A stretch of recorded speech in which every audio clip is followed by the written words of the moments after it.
Ladies and gentlemen, welcome to the show. Professional Fanatics live stream number 162. Just made that number up. I think it's around 150, 162. Shout out to number one super fan, Mark. We got Mark in the hizzy, man. Started a new job. He's been pretty busy. Glad to see him back in the fold. We miss you, my dude. We miss you. And to welcome you to the stream, I have this for you. I was between that and Muhammad. Why the fuck would it be between that or Muhammad? Why don't you just pick a common name like a normal person? Muhammad is the most commonly used name on earth. Read a fucking book for one.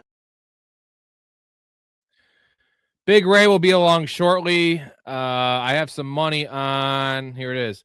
Just waiting on the meat sweats. $50 says he's taking a dump. So we'll get his answer. There wasn't any takers, but I think you guys all know him taking a dump being late is probably minus 275 on FanDuel right now.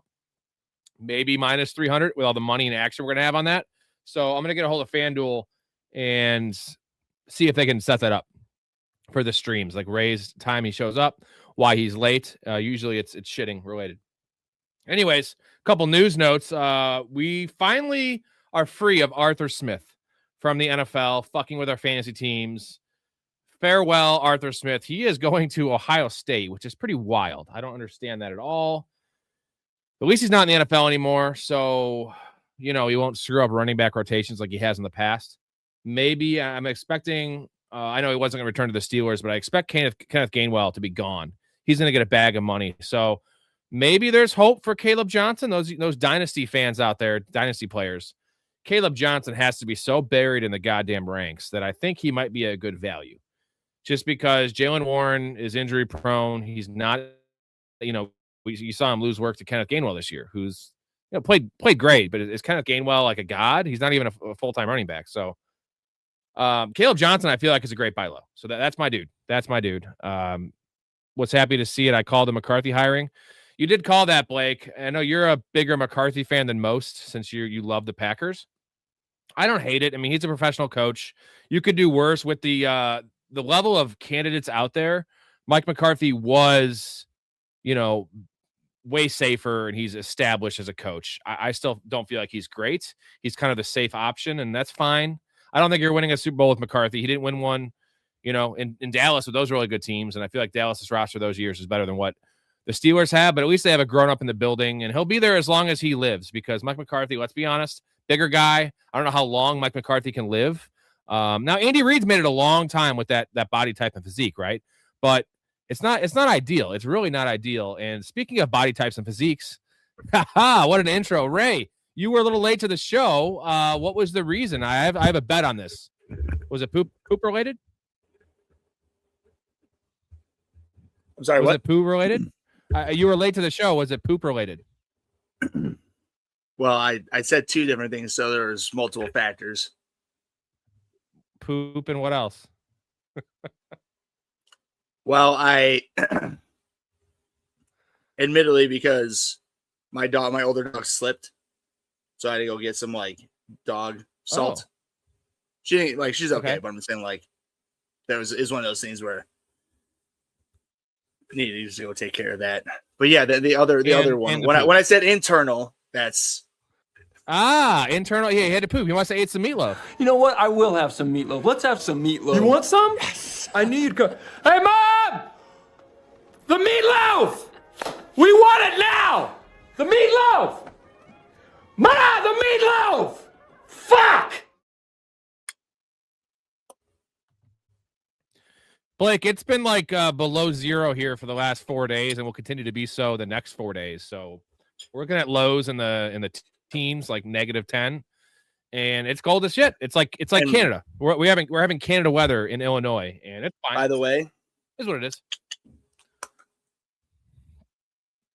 What? You're eating meatloaf. Okay, so before we get to that, let's get the graphic going here. Ray has a little meal to show us.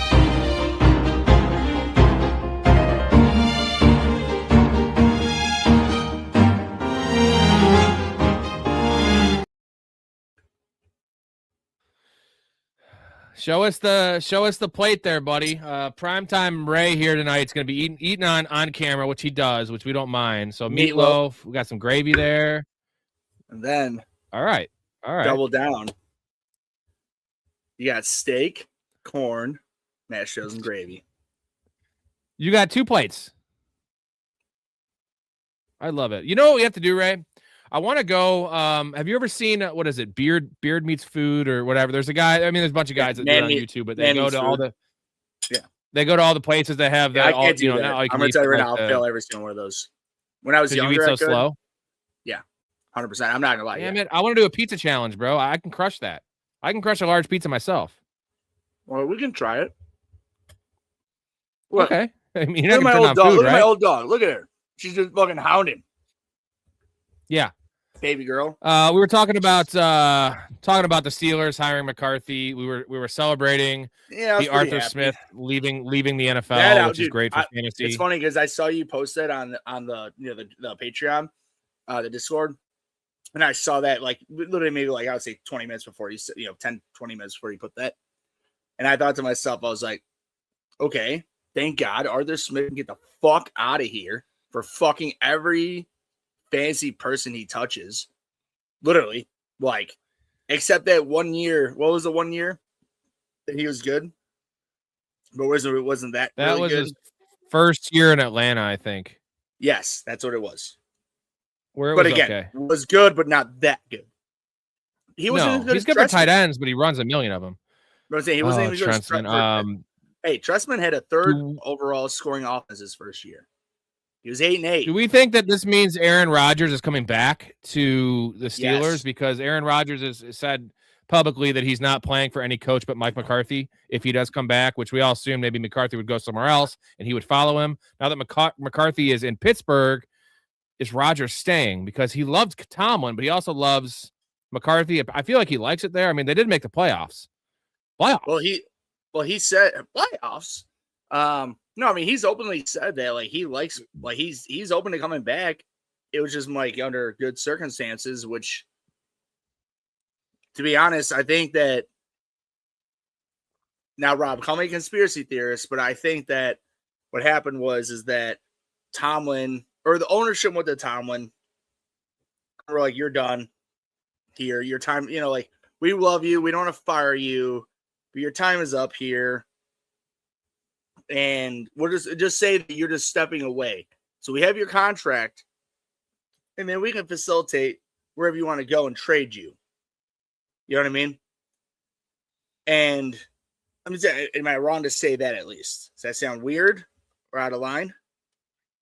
No, I think it's right, and it could be worse. Rodgers is better than what they're going to get in the free agent market. Even Malik Willis. I was like, who would you rather have next year, Malik Willis or Aaron Rodgers? Just for next year for the Steelers, Malik Willis or Aaron Rodgers? Okay, for the long term, obviously it's Malik Willis, but yes. I feel like Malik Willis might offer some inherent upside that Rodgers doesn't possess. Well, he did because he exposed the Bears. Remember Barry? Yeah, dude. He exposed the Bears big time. I remember. I remember Barry. I mean, but he did. That's why the Bears lost that game because they did not have any defensive schemes ready for a rushing quarterback. That's why they lost that game. I mean, in my opinion, I may be wrong, but I'm just saying. He played well in that Ravens game, too. They just gave up 41 points. Asher wants to know, are you eating that steak medium rare? Most certainly, right? You going to show us the juices? Thing's fucking bleeding, bro. Call that the period steak.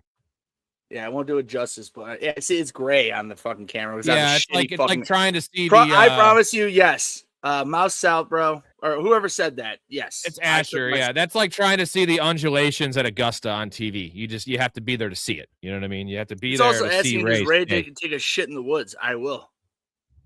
Ray, you just shit everywhere. Yeah, on your front doorstep. Well, wait, I haven't done that yet, and I won't. Good luck. Okay. No, you wouldn't even drive here to come get your hat for 2 months. So you sure as fuck ain't driving here to take a shit on my doorstep. Now you have it. Still got the sticker on it. That's classy. Look, by the way, I don't know if you saw, we got Mark back in here for tonight. Shout out Mean Muggin. I call him Mean Muffin. Mean Muggin. All right, big show on tap, gentlemen. We are going to go through my bets of the week here for the championship week. We're going to go through the games, answer all your questions, talk about God knows whatever else in the process. This is a Saturday show. Usually gets pretty wild. On that note, I'm going to rip a little guy here just to kick it off. That's what we do around here. All right. So, Ray, I want to get your picks for the games. So, are you going chalk? Are you taking Seahawks? Are you taking Pat? Don't go with your heart because we know you're still alive in the fantasy playoff league somehow, some fucking way. You're still alive, and you definitely need the Seahawks to win, and you need the Broncos to win for that. So, my question is, give me your head pick here. Who do you got in the games? By the way, that Patriots game opened at 5.5. It is now down to -3.5 only. It's moved 2 full points, which I always figured was going to happen. That's why I'm glad in my parlays when I picked money line and -2.5 Broncos, I got it locked in then because it was way better odds. Yeah, it might. It's not going to go down any lower. It's not going to go to 2.5. But I just want you to understand, if any voice that does not mind that comes up right now, okay. Well, hello, baby girl. Look at him. Look at yeah. Hi. She's 12 years old, bro. She's we rescued her from Alabama, so that's why she only knew her name, which is baby girl. She didn't even know sit. So is she racist? No, she actually isn't, surprisingly. But I'm gonna tell you right now, I'm just saying I have food right like the food I just showed everybody, her nose is about about that close. So you remember the curve episode where if you hear her bark, what she's going to do, she's a very loud woman and I love it, but I'm just saying, just if it happens, I'm going to pause myself and just try to. You remember the curve episode where Larry's getting that the coffee cups made for Latte Larry's, and the inventor names his dog Adolf, and the fucking dog's racist as shit, like barking at black people and like eats the fucking Star of David. Yes. Pretty awesome. Only Larry David can pull that off seamlessly, by the way. Seamlessly. All right, so what are your picks, Ray? What do you got? Give me let's start with the first game here. Patriots. Well, hey, first off, I'm going to stick with what I said on Downtown Sports, because they had me feet to the fire. I'm going to stick with it. I believe in Denver winning. I know that's not the most I was going to say I know it's the most sexiest pick, but I think that people are picking them. But I'm just saying, like, in general, I'm picking that because if you look at Jarrett Stidham's career, he has been a wanted commodity for smart coaches. I'm just saying, like, that's one thing. And Sean Payton, let's be real, dude. If he believed in somebody that was out there in the free agents at Wire, he would have brought them in to win one game, because this is it. I'm just saying, like, if he didn't believe in Jarrett Stidham, if somebody understood his offense that he could bring in, I'm saying I know people will like laugh at me. I'm saying like Cam Newton, Phil Rivers. I'm saying some random name like that. That's a free agent that would cook. Like, you know what's funny? I think somebody like Stephen A. Smith didn't say it was somebody with him on his show. Maybe Max, the long haired dude, like Tom Brady, which is obviously never would happen. But in general, I'm picking Denver because I don't think Jarrett Stidham's going to have as bad of a week that people think. The defense is better than Patriots. I believe more in Sean Payton than I believe in Mike Vrabel. Not by much. I'm not saying it's like 0 to 100, even like 50 to 100. It's probably more like Sean Payton would be like a 90 and Vrabel would be like an 80. Maybe like an 87, 88 for Sean Payton, and Vrabel would be like an 82.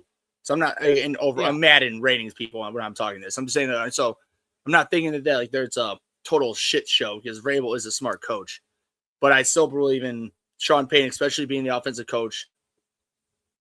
I'm going with that. And then also with Seahawks, dude, I mean, let's be real. Matthew Stafford didn't look good.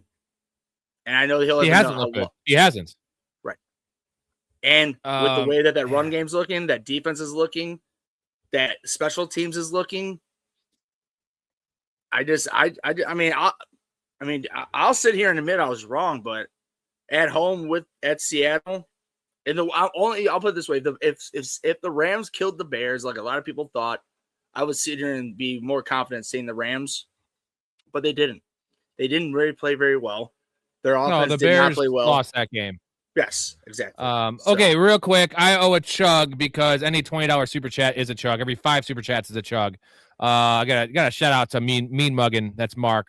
the go to the channel. We missed you, Marky man. He Mark says, glad and to the be back in Funky chat Rays. after so long. Work has been so hectic, waking up early, so I've been missing the shows. Glad to see y'all doing well and still going strong. Missed y'all and the professional Fanatics chat crew. Love y'all. A lot of love in that statement. A lot of positive vibes in that statement. That's fucking Mark, who's the man, and our Canadian brother. You know what I mean? Anyone that hates Canada can go fuck themselves, because what you think about their politics is one thing. You know what? Mark ain't in charge of that shit. Mark's one of the best people I ever met. So fuck anyone that hates, any country just for like the politics they have, because who cares? Mark doesn't give a fuck about politics. I bet he just cares Calm about down, Marky good Mark fucking and the times, bro. Calm down, Rob and the Funky Bun. I'm chugging light beer because I'm drinking some sours here. I gotta add on a point to your. I agree with you. I'm taking the Broncos as well, man. And you made an interesting point about like Vrabel is a great coach. Like obviously what he did in Tennessee was awesome. The turnaround, 4 wins to 13 wins, unreal. With not that much of a better roster. It's a better roster they had last year. Drake May took a step up. Yes. But it's not. They don't have the roster now. You could say that their schedule is easy. Regardless of that, I've always loved Mike Vrabel. Everybody knows that. If they know football, we understand that. But it doesn't matter. Like as Bears fans, we know people bitch about the Bears. You blah, blah, blah, blah. It's like, well, we don't make the schedule. You just who beats who's on your schedule. Mike Vrabel is an amazing leader. He's a Mike Tomlin. Yes. He's an amazing culture guy. He's amazing season. A regular. He's a Bill coach. Belichick. He learned from Bill, bro. He's a big picture kind of coach, where Sean Payton's more of a micro, right? Like I prefer Vrabel in the macro as much as Payton. I feel like they're equal. If you give me them to lead the Titans or something, or a random team, but in a 1-game sample where you get, because Mike Vrabel is not really, he's not an offensive mind. He's a defensive coach, but I like their schemes. But I feel like Sean Payton's just a better coach in that regard. And you made the point about Simmons, and like he's been touted. He's been that guy that people have wanted, right? And he's specifically hand chosen and held on to and paid handsomely by Sean Payton. Well, we've seen this in the past, right? Mark Wright. I was like, can you explain like what I'm talking about? Like, if you don't know, I'll tell you. But this is like he was drafted. I mean, there's been like 3 major coaches in the NFL that have had this guy and wanted him, and he's in that little circle. I mean, maybe it's only 2. Maybe it is only. It's not even just that. That's one thing. That's a good call. But like the other thing is, I've watched the tape, and there's a game. I know it's a one game I'm referring to, but there was a game when he played with the Raiders against at that then time #1 defense in the league against the Niners. The Stidham tape is great. It's great, and he's big, he's strong, he's mobile, he has a giant arm, he's pretty accurate, he's very coachable. Here's the thing. I mean, if I'm wrong, he's definitely going to open up the downfield passing game compared to Knicks. No, there it is. Yeah, because I'm saying now. Why is everyone anointing Bo Nix? Like, why are we all like? I like Bo Nix. I actually love Bo Nix. Rob, you want to know why? I'll give you a real more quick answer. Lukewarm. He had the most starting, starts in NCAA. I don't know. I was about to say history. I think that's wrong, but it's very close. He had the most, at least in that draft class, he had the most starting starts, and he was not at like small schools. He had a lot of NCAA starts, and he's very accurate. Basically, what I look at him, Rob, is and now because I'm gonna age some people here, Jason. Jason just texted me for being a Ray ass, but anyway, I'm talking that aging people, a more athletic Chad Pennington. Yeah, I get down with that. I'm saying Chad Pennington stayed in the league because he was like in Madden, he had like a 95 accuracy, but his arm strength was like 72, 75. Like when like a normal quarterback had 85 to 90, but his accuracy was 95. So I guess one of the things, I'll get to your comment here in a second. Well, Mal says, wow, am I the only person that still has sense? Pats by 2 scores, guys. I'm sorry. Here's why I don't think that they're capable of doing this, is because that game against the Chargers was ugly.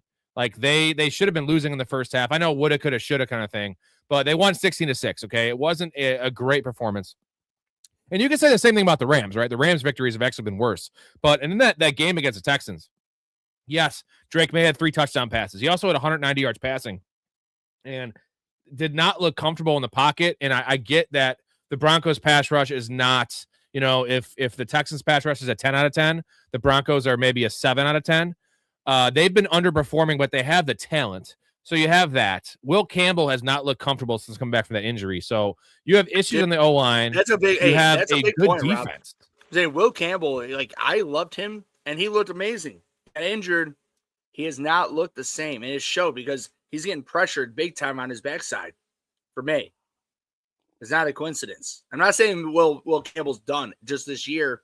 He's just not healthy. He is probably done for this year, like for him, and for as effective as he was. Yeah, and he's, he was always going to be kind of a work in progress, moving him to left tackle and his short arms, which I'm not going to kind of hamper at too much because his arms, but they are short, little T-Rex arms. Colby says Will Campbell has small arms, and he kind of like rose above that to start the year, but I feel like they didn't face a lot of good pass rushers. I'm not trying to sit here and rip on Will Campbell. I just know Nick Bonino is no joke there. He's no joke. He has had a kind of a rough year in terms of numbers. What did people not understand when you said? You said that, and just in general, you're right, dude. Like he doesn't have the namesake, but that dude is an elite talent by a mile. It's not even close. Like he'll be like, when I say this, he wouldn't be like an Earl. He's not. He's middle linebacker or outside, right? Outside. He's outside. Essentially, he's like a Micah Parsons. Right. Yeah. So, I mean, I would not be surprised. Like Miles said, I would not be surprised if the Patriots destroy them. But I feel like in a close game, the pressure's kind of off the Broncos right now because typically they would have the pressure as the number one seed being at home. But losing Bo Nix kind of gives them a get-out-of-jail-free card, right? And those are dangerous teams. Now, I know you can say the same thing about the Patriots, like they have a second-year quarterback, but like they have been cruising all season, right? Like, let's be honest. They lost that first game of the year. They lost to the Raiders, which is wild to think about. You take that Raiders game out, they have lost 2 games since early September. So they have been, it's including 2 playoff games. Like they're 16-2, which is cruising. And they haven't faced a lot of tough competition, even in the playoffs. Like, just think of who they played, man. Like, they played C.J. Stroud, who lost all confidence. Like, clearly as day, lost all confidence, right? And no Nico Collins. And then they faced literally a third stringer, a second stringer, a third stringer, a second stringer, and 1 first stringer on that Chargers offensive line. So they faced a minor league offensive line on a team that was kind of inconsistent and bad all year. And that was a close game. So like, this is the healthiest team. Now, of course, now they're facing a backup quarterback. So, and I'm not, if they win the Super Bowl this year, I'm not going to say it doesn't mean the same. It's not like an asterisk Super Bowl. Like you play who's in front of you. But the point is the Broncos are a good team. I'm not even a Broncos guy. I think it's going to be a really close game. So I take the points. But 5.5 was a gift. I can't believe it opened that high. And now look at the money is on. Now it kind of scares me the fact the money is on the Broncos. But I see a field goal game. Hey, Rob, can you just give me some flowers in a way? When I can't, because when I'm asking this, I can give a rough idea. When did I start telling you that this entire league is the biggest parody I've ever seen, and that I can remember for my entire lifetime? What I told you as the parody of saying, you and I wake up the day before the day before the regular season, and this is the first year I can't really think of that. Like I could be confident that I'm telling my friend, let's put $1,000 each on 4 teams. They'll make the Final 4, AFC, NFC championship, and it'll be pretty easy. I'm saying our whole lifetime. That was like week 4. Up, you told me like week 4. We haven't had a time like this in a long time. Now, here's the thing. Dude, sometimes it doesn't come to fruition, like you're saying. In this case, we do. That is insanity. Like that. Like I understand that was even before all the fucking major quarterbacks being injured, teams being out. Like. But it's true, dude. Like, this is insane. Dude, Jarrett Stidham could win a Super Bowl. He could be Nick Foles 2.0. You think I'll be shocked by this? And if they go to the Super Bowl, they're getting J.K. Dobbins back. People wake up about that. He's coming back if they go to the Super Bowl. That's only time. Yeah. Miles says Denver can't stop the run. This is the worst of the run Ds the Patriots are facing in the playoffs. Yeah, but weren't they like number 3 or number 4 in the regular season against the run? Now, again, that number is deceiving. It could be matchup based. I understand that, but I feel like they're average against the run, right? And James Cook had a big game, but it wasn't like, I mean, they lost the game, so it's their pass D is elite. Surtain. Now I know Storey was on the show saying it doesn't matter because who's Surtain going to lock down? He's not going to guard Diggs just based on where Diggs lines up. But like Keyshawn Booty's been really, really sneaky great. And if you could take out Keyshawn Booty, their deep threat, and just take out one side of the field. Like they're getting Matt Collins back, I guess. Like, I don't know I'm giving how that much look, that helps. Rob, because like if people think that Kayshon Boutte can't do it, look at that last touchdown catch. Oh, he's been awesome all year. He's been awesome all year. By the way, he's a guy we whipped out in the fantasy community because he was he went to LSU. That's all I got to say. LSU receivers, they produce, and he was just kind of one of those forgotten prospects, right? He was like a 4th round pick, I believe. That just kind of just like, maybe it's because his name. Like people are like Boutte, we don't know how to pronounce his name. Yeah, I wonder how the counselor pronounces his name. Hey, what about yourself, brother? Fuck you. You're right, Rob. Denver has nothing to lose. That is true. I mean, again, that's kind of a crutch argument, but just there's a lot of factors building into this game, and I want to touch on the other game. So obviously, with what I said about the Pats kind of limping into this game, not having decisive wins and not impressive wins, and who they played. You can kind of say the same thing about the Rams, right? Like, I mean, that Carolina game, like Carolina was by far the worst team in the tournament, by far. Like, they should not have made the playoffs. What do you got there? You ever heard of cowboy butter? No. So basically, you take a stick of butter and you melt it, and then you fry garlic and shallots, and then you put some parsley, and so I put some chives and some thyme, if you will. Yeah, and it's basically like you just dip the fucking steak in it, and that sounds extremely gay, bro. Your hands are what makes it possible. Your shoulder pads are hard and stiff. Your hands are tender, and they can move and caress the ball. That's kind of gay, but hey. I still can't believe that guy. That shit. That's fucking hilarious. That's great. Colby's a bigger guy, so I was pissed. Look at that, Rob. Rob, look at that. All right. Okay. It looks pretty tasty. Look at Ray just feasting. Anyways, so my Rams take was I should be kind of very trepidatious about picking the Rams in this game because they have actually a worse playoff resume, and they didn't play great towards the end of the regular season. And I've been saying all year, dude, the Seahawks are the best team. When they play their A game, they can't be beaten. I've been saying that since week fucking 5. And so I should just be taking the Seahawks in this game. I'm taking the Rams. I'm taking the better quarterback, Matt Stafford. And I know he's been playing weird. I'm just thinking about that fucking throw he threw to Devontae Adams there in overtime. Ray, you know that throw. Matt Stafford's a man on a mission. Sean McVay is such a better coach. I love McDonald. Sean McVay is an elite coach. By the way, Sean McVay's hair, legendary hair. Okay. By the way, Sean McVay has the hottest wife in the world. I would. You know what's funny, Ray, is I bet Sean McVay has a hotter wife than any player has. Any NFL player has. No, she's definitely in the running though, which is crazy. What about Haley Steinfeld or her? Haley Steinfeld or her? I'm taking her, bro. The pictures I saw. Have you seen who Caleb's dating? Okay, yeah. The Herbert was with that really hot chick on the NBA game.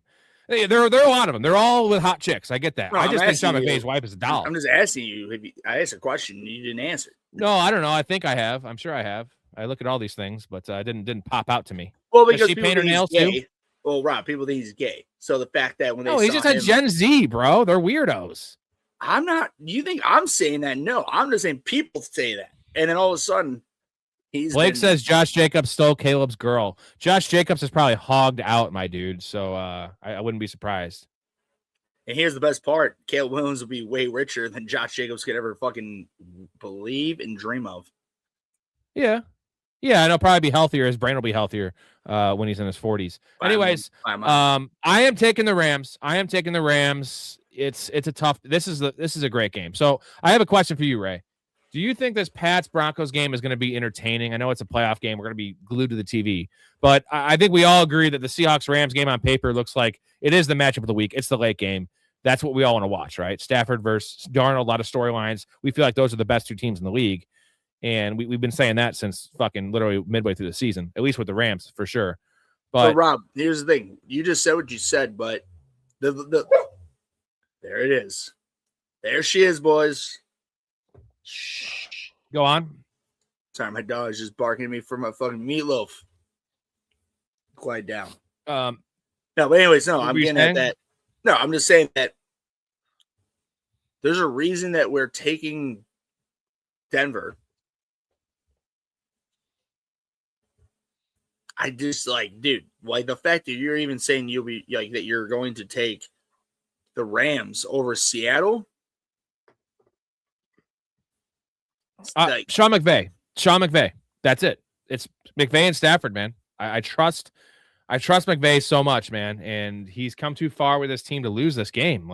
Taking the better coach, I'm taking the better quarterback. And I know the better quarterback is Drake May. Here's a hot take. I don't think that McDaniel is that much worse overall as a coach. Offensively, yes, because he's not an offensive coach.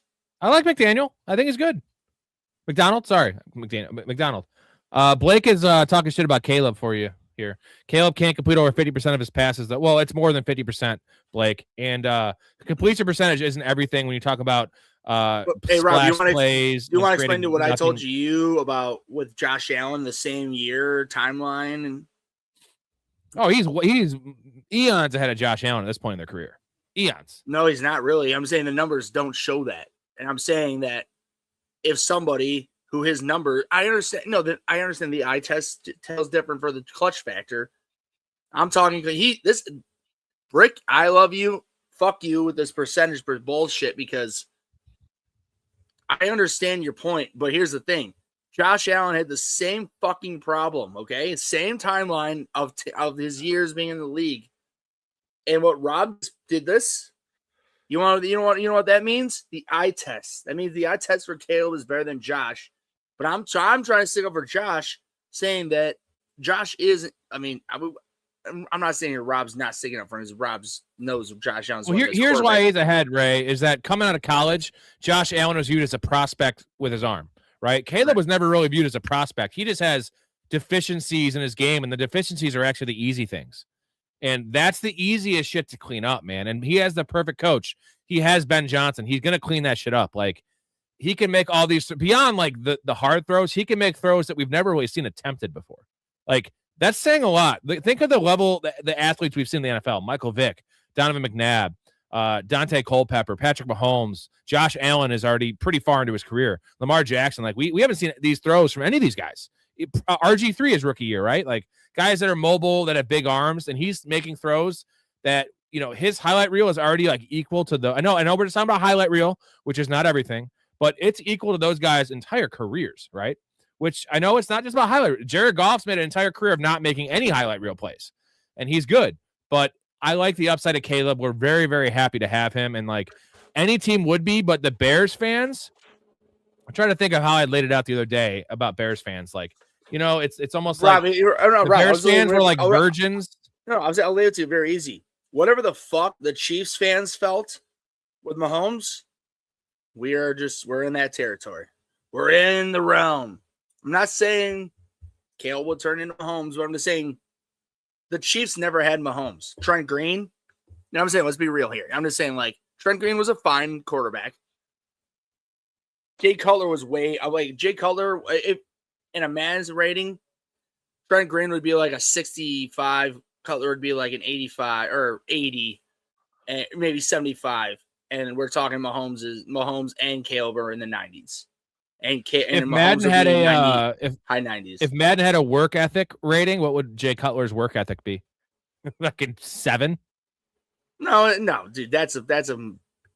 I'm just kidding. I'm just going off the smoking Jay shit. I like Jay Cutler. Dakota's in the chat. What's going on? Shout out Dakota. Admittedly, I'll give you a 70. He still wasn't Peyton Manning, Mahomes, and Tom Brady. Okay, Johnny Manziel would be a 7. There you go. Who was lower? Who would have been lower? Johnny Manziel or Jamarcus Russell in terms of work Jamarcus ethic? Russell is a 0 because he didn't watch any tape that they sent to him. But Manziel was high in not watching tape. I'm saying he was hungover and high not watching tape. Dude, Manziel knows football. You ever watched him break down football? He knows football. Okay. All right, in the chat, let's hear this. Work ethic wise, who is lower on Madden if they had a rating? Would it be? You just cut me off. I thought you were moving on. Okay, fuck off, Rob. I'm just saying when I say this in a funny way. I'm just saying, I cut off Ray. Holy shit, he's never cut off anyone in his life. It's not that. I'm just saying, if we're talking about just overall people who know football, Johnny Manziel, you said like, oh yeah, have you actually watched him talk about football after like his like NFL days? Like when he's a podcast. He's a pretty smart guy. Like I get it. I'm just saying, I would rather have him buy him. I would rather give him $100 million this wasn't over football knowledge. Russell. This was work ethic when they were in the league. That's the question. I'm still saying I would give Johnny Manziel $100 million over Kyler Murray and Jamarcus Russell. Colby says Russell 0, Manziel 1. There you go. Dakota says, oh, the 2 podcasts 1 week has gone to Ray's head. He must be heard now. Ray, celebrity. Shout out Downtown Sports, by the way. Check out that episode. I posted in the Discord. Ray did very well. Very good episode, by the way. Downtown Sports, you can find them on 23 different platforms. Anyways, so yeah, it's a close battle here. But I don't know. I just feel like Johnny Manziel was definitely partying harder than Jamarcus Russell. So like he was more of a distraction to the team, I guess is my thing. Like he was worse. He was worse. Now you could say Jamarcus Russell's worse because he was number 1 overall pick. But Jason, just shat myself in a long time and clogged the toilet. 1-2 punch ruined my favorite pair of undies. All right. Well, I want the chat to decide this one. Of course you do, because you're gonna. Mel says Jamarcus Russell is a fucking tire. Johnny Manziel is the whiskey they use to test the tire to see if it bubbles. So they're both. Colby says I partied with Manziel at A&M. He was unreal. That was a time. I mean, he was a fucking celebrity, and he was also making a lot of money when no one else was making money. First off, I will still big up Johnny Manziel, but I'm going to say he literally has said on record in college, if I partied my ass off on Friday and did not get any sleep or like little sleep, I balled out on Saturdays.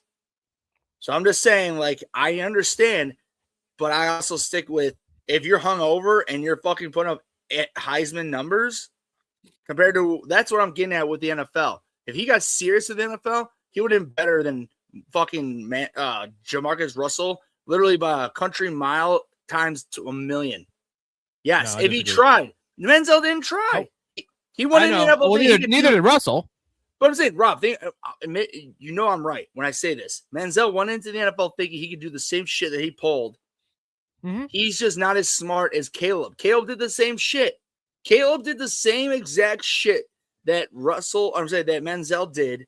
He was just bigger and way more and a way better arm. And he clearly has a much better head. And way better. Can I say one thing about Johnny Manziel?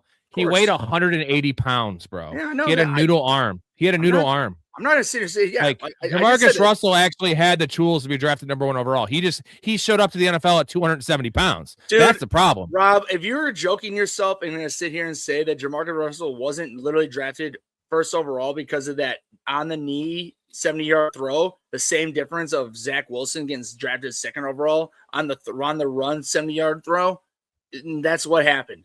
People who were Ryan Pace retards were in charge of other teams, and everybody. What I'm saying, Ryan Pace retard drafting Mitch Trubisky over Patrick Mahomes. Same difference for those guys. There were other quarterbacks that were way better, and they just look at that arm strength. Yeah, good work. Well, there's a lot of that going around because of the combine. It reminds me of Simple Jack. Simple Jack, the story of a mentally impaired farmhand who can talk to animals, was a box office disaster that many critics called one of the worst movies of all time. Got a good brain. I think you've got a fine brain, Jack. You make me happy. But now the question is, can Speed... I love that. It's so funny the way they set it up. You think they're like, one of the greatest movies of all time. And they're just like, the biggest box office bust of all. Most people consider the worst movie of all time. Dakota, shout out Dakota, a new fanatic. He's a fanatic on the Patreon, not just a Patreon member, a fucking fanatic. But Dakota, your hat should be there later in the week. I have 4 hats I'm sending out. Dakota says Mendoza weighs 180 pounds. He's listed at 225, so he does look really thin. Oh, hey, so Rob, when I said about him moving skinny, I wonder what he actually weighs, though. So Colby says Mendoza will be a bust. Raiders need to trade down. I don't think he'll be a bust. I think Mendoza is one of the safest quarterbacks I've seen coming out. But the trading down thing is very valid because here's my thing. The Raiders will probably fuck it up. So for me, you trade down, you get another shot at the quarterback next year in an epic all-time quarterback class that's rivaling the one we just saw. And look what happened with the one we just saw. Oh, wait. We've had pull a Bears, are you saying? Yes, exactly. Pull a Bears. Look what happened to the Bears, right? And get a quarterback from, you have the pick of the litter probably, because if you do trade down, right, and you take you say you get the fourth pick, third pick, whatever, you get a defensive end, but you're rolling with Geno Smith or some bum at quarterback, Aiden O'Connell, for instance, you're most certainly in that division that they're in, most certainly going to be drafting in the top 3. So you're going to have the same situation next year as well as an additional, first rounder and second rounder next year. I much prefer that because we get these quarterbacks wrong all the time. Mel Kiper does, GMs do. We get them wrong all the time. So in this case, you're insulating yourself from a possible bust. Where if they take Mendoza this year and it doesn't work out, now they're clock, right? It takes another 5 years to recover from this. Raiders maybe 7 years because they're so bad. We're like, give yourself more bites at the apple, right? Give yourself more chance to kind of like restructure this roster that needs a complete overhaul. I mean, them taking Ashton Genty last year was just such a bad miss. Not because I don't think Ashton Genty is an elite prospect. He is. He's a running back. That doesn't matter. Running backs don't fucking matter. Ashton Genty should have been drafted by somebody like the Broncos. Let's just look at the running backs. Let's look at the running backs that are alive right now, Ray. Who's alive? You have Kenneth Walker. I'm saying a much more complete team like of the Broncos than the Raiders. That's the one more what I said. Right. Let's look at the running backs alive in the Final Four this year. Sure. Kenneth Walker and Zach Charbonnet, nice duo. Yep. Neither of them were a first round pick, and Kenneth Walker has been injured most of his career. He's going to probably not be on the team next year. You have Kyron Williams, who is an undersized, undervalued player. He was like a 5th rounder out of Notre Dame. And then Blake Corum, who's the backup, who was drafted higher. So you have those two. Now you go over to the AFC. R.J. Harvey, a rookie, and J.K. Dobbins. R.J. Harvey was a 3rd-round pick. Correct me if I'm wrong with any of these things. And then when you go to the Patriots, you have Travion Henderson, who was drafted high, but he's actually not even starting. It's Ramondre fucking Stevenson. So, like, the running back position does not matter. I know Saquon Barkley did it last year. That's because they had an elite roster. They were one player away, and it was Saquon Barkley's an all-time player. That's why that worked. So the fact that the Raiders were like, we're going to take a running back at 6th overall. Terrible, terrible, terrible pick. They have so many holes. Look how it worked out for him this year. Ashton Genty had a bad year. They won 2 fucking games. So they have to recover from those misses. Now, Genty's going to be a fine player for them for a long time. They got to build the offensive line. They got to build the defensive line. Trading down makes a lot of sense for me. Blake says Mendoza is 6'5", 230. That's what he's listed at. I wonder if he's actually 230. I would bet he's more like 220. Right? Dude, he's more like 6'3", fucking 200. Let's be real here. No, he's bigger than that. Good call. He's probably not 6'5". He's probably 6'4". So 6'4", 218, maybe. I'm just saying, like, 6'3", 200, right? Fucking midget to your eyes. Okay. Like, no, I'm just telling you. No, I don't think he's going to lose 2 inches of height, is what I'm saying.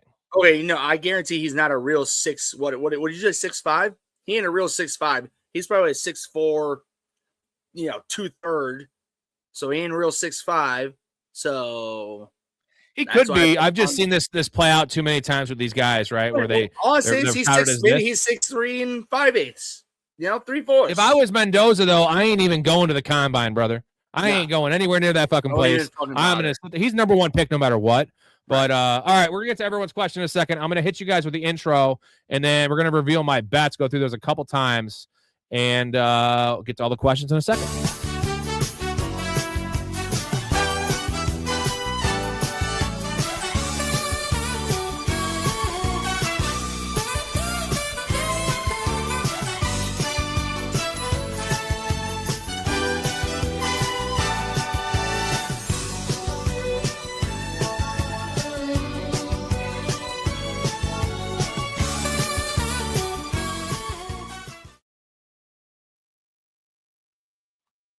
All right, sir. I'm going to get to my bets here in a second. But before I get to that, I want to shout out to the supporters of the channel. Thank you, guys. Appreciate every one of you guys. Dakota, the most recent. Love you, man. And you get more than just supporting us, which is also a big perk, but access to the Discord, 70 people strong, community fantasy leagues. We're going to start the Dynasty startup is in May, guys. I want to get that shit hammered down by like early March with all the members. We can vote on all the settings, what platform we're playing on, buy-in, all that kind of stuff. We'll get to the details there in the Discord if you're interested. 3 spots left. Guest appearances on the show. You want to be sitting where Big Ray's at, eating like that? Look at this guy eating. He's just shoveling shit in his mouth. We have a guest on, a fan on at least once a month, maybe more, usually more, definitely during the football actual fantasy season. Free merchandise giveaways. I'm about to send out 4 hats here. These, if you sign up to be a fanatic, you get one for free when you sign up. And if you sign up for the pro tier, I do a free giveaway every single month. I do a little wheel spin. I send it out to you free of cost. No cost to you. Get a hat, getting shirts here shortly. And the biggest perk, access to the early plays, the early bets. I do release these like right now on the stream, but the odds have changed. So Ray, let's go through these bets, my dude. See what we're looking at here. I got 4 plays for this week, 92 and 55 on the season, 201 and 122 all time. So we got 4 plays. Only 1 play for the Pats game. That is Stephon Diggs over 44.5 rushing yards. I believe this is up to 47.5. Nothing too crazy. Sam Darnold over 5.5 rushing yards. You know, I love my Sam Darnold overs. Been making money on that all year. Devontae Adams over 47.5 receiving yards. And the tiny dancer, Kenneth Walker, under. Rare under 115.5. I'm pretty sure you said Stephon Diggs rushing yards. Oh, my bad. Receiving yards. No, I'm saying that's why if you saw my face, I was just like, you kept talking. I was like, maybe I'm wrong. But I heard you say receiving, yards. Anyways, okay, it's on the. I was saying page, when you said Devontae, you said receiving. That's why I was like, yeah. I don't. Ken Walker under 115 total yards. That's rushing and receiving. That's a lot of yards. That is Bijan. That is CMC territory. That is Jonathan Taylor territory. And Kenneth Walker's been really, really hot. It's a playoff game. Ray, anxious to hear what you think about this. These lines here. Well, he burped. Yep. First off, Stephon Diggs, that should nail, in my opinion. That's just they ain't gonna win without him getting yards. And the Sam Darnold 5.5. I know he's not a mobile guy, but like, let's get real here, dude. 5.5 is a very easy number to get. And the worry is the kneel downs. If they win, he can get 7 and then he kneels down 3 times. You lose it, but they got to win the game first. And I'm going to correct you. Sam Darnold is a mobile guy. He just doesn't choose to use his mobility. You know what I mean? He hasn't. He ran a lot. He's not like a statue. You know, like, it's not like a Flacco or something. I'm just saying he's not Caleb. You know, something like that. 5.5 is low. No, that's what I mean. Like 5.5 ain't shit. Like I would take that. You know, here's the thing. I'm talking about the Kenneth Walker deal here.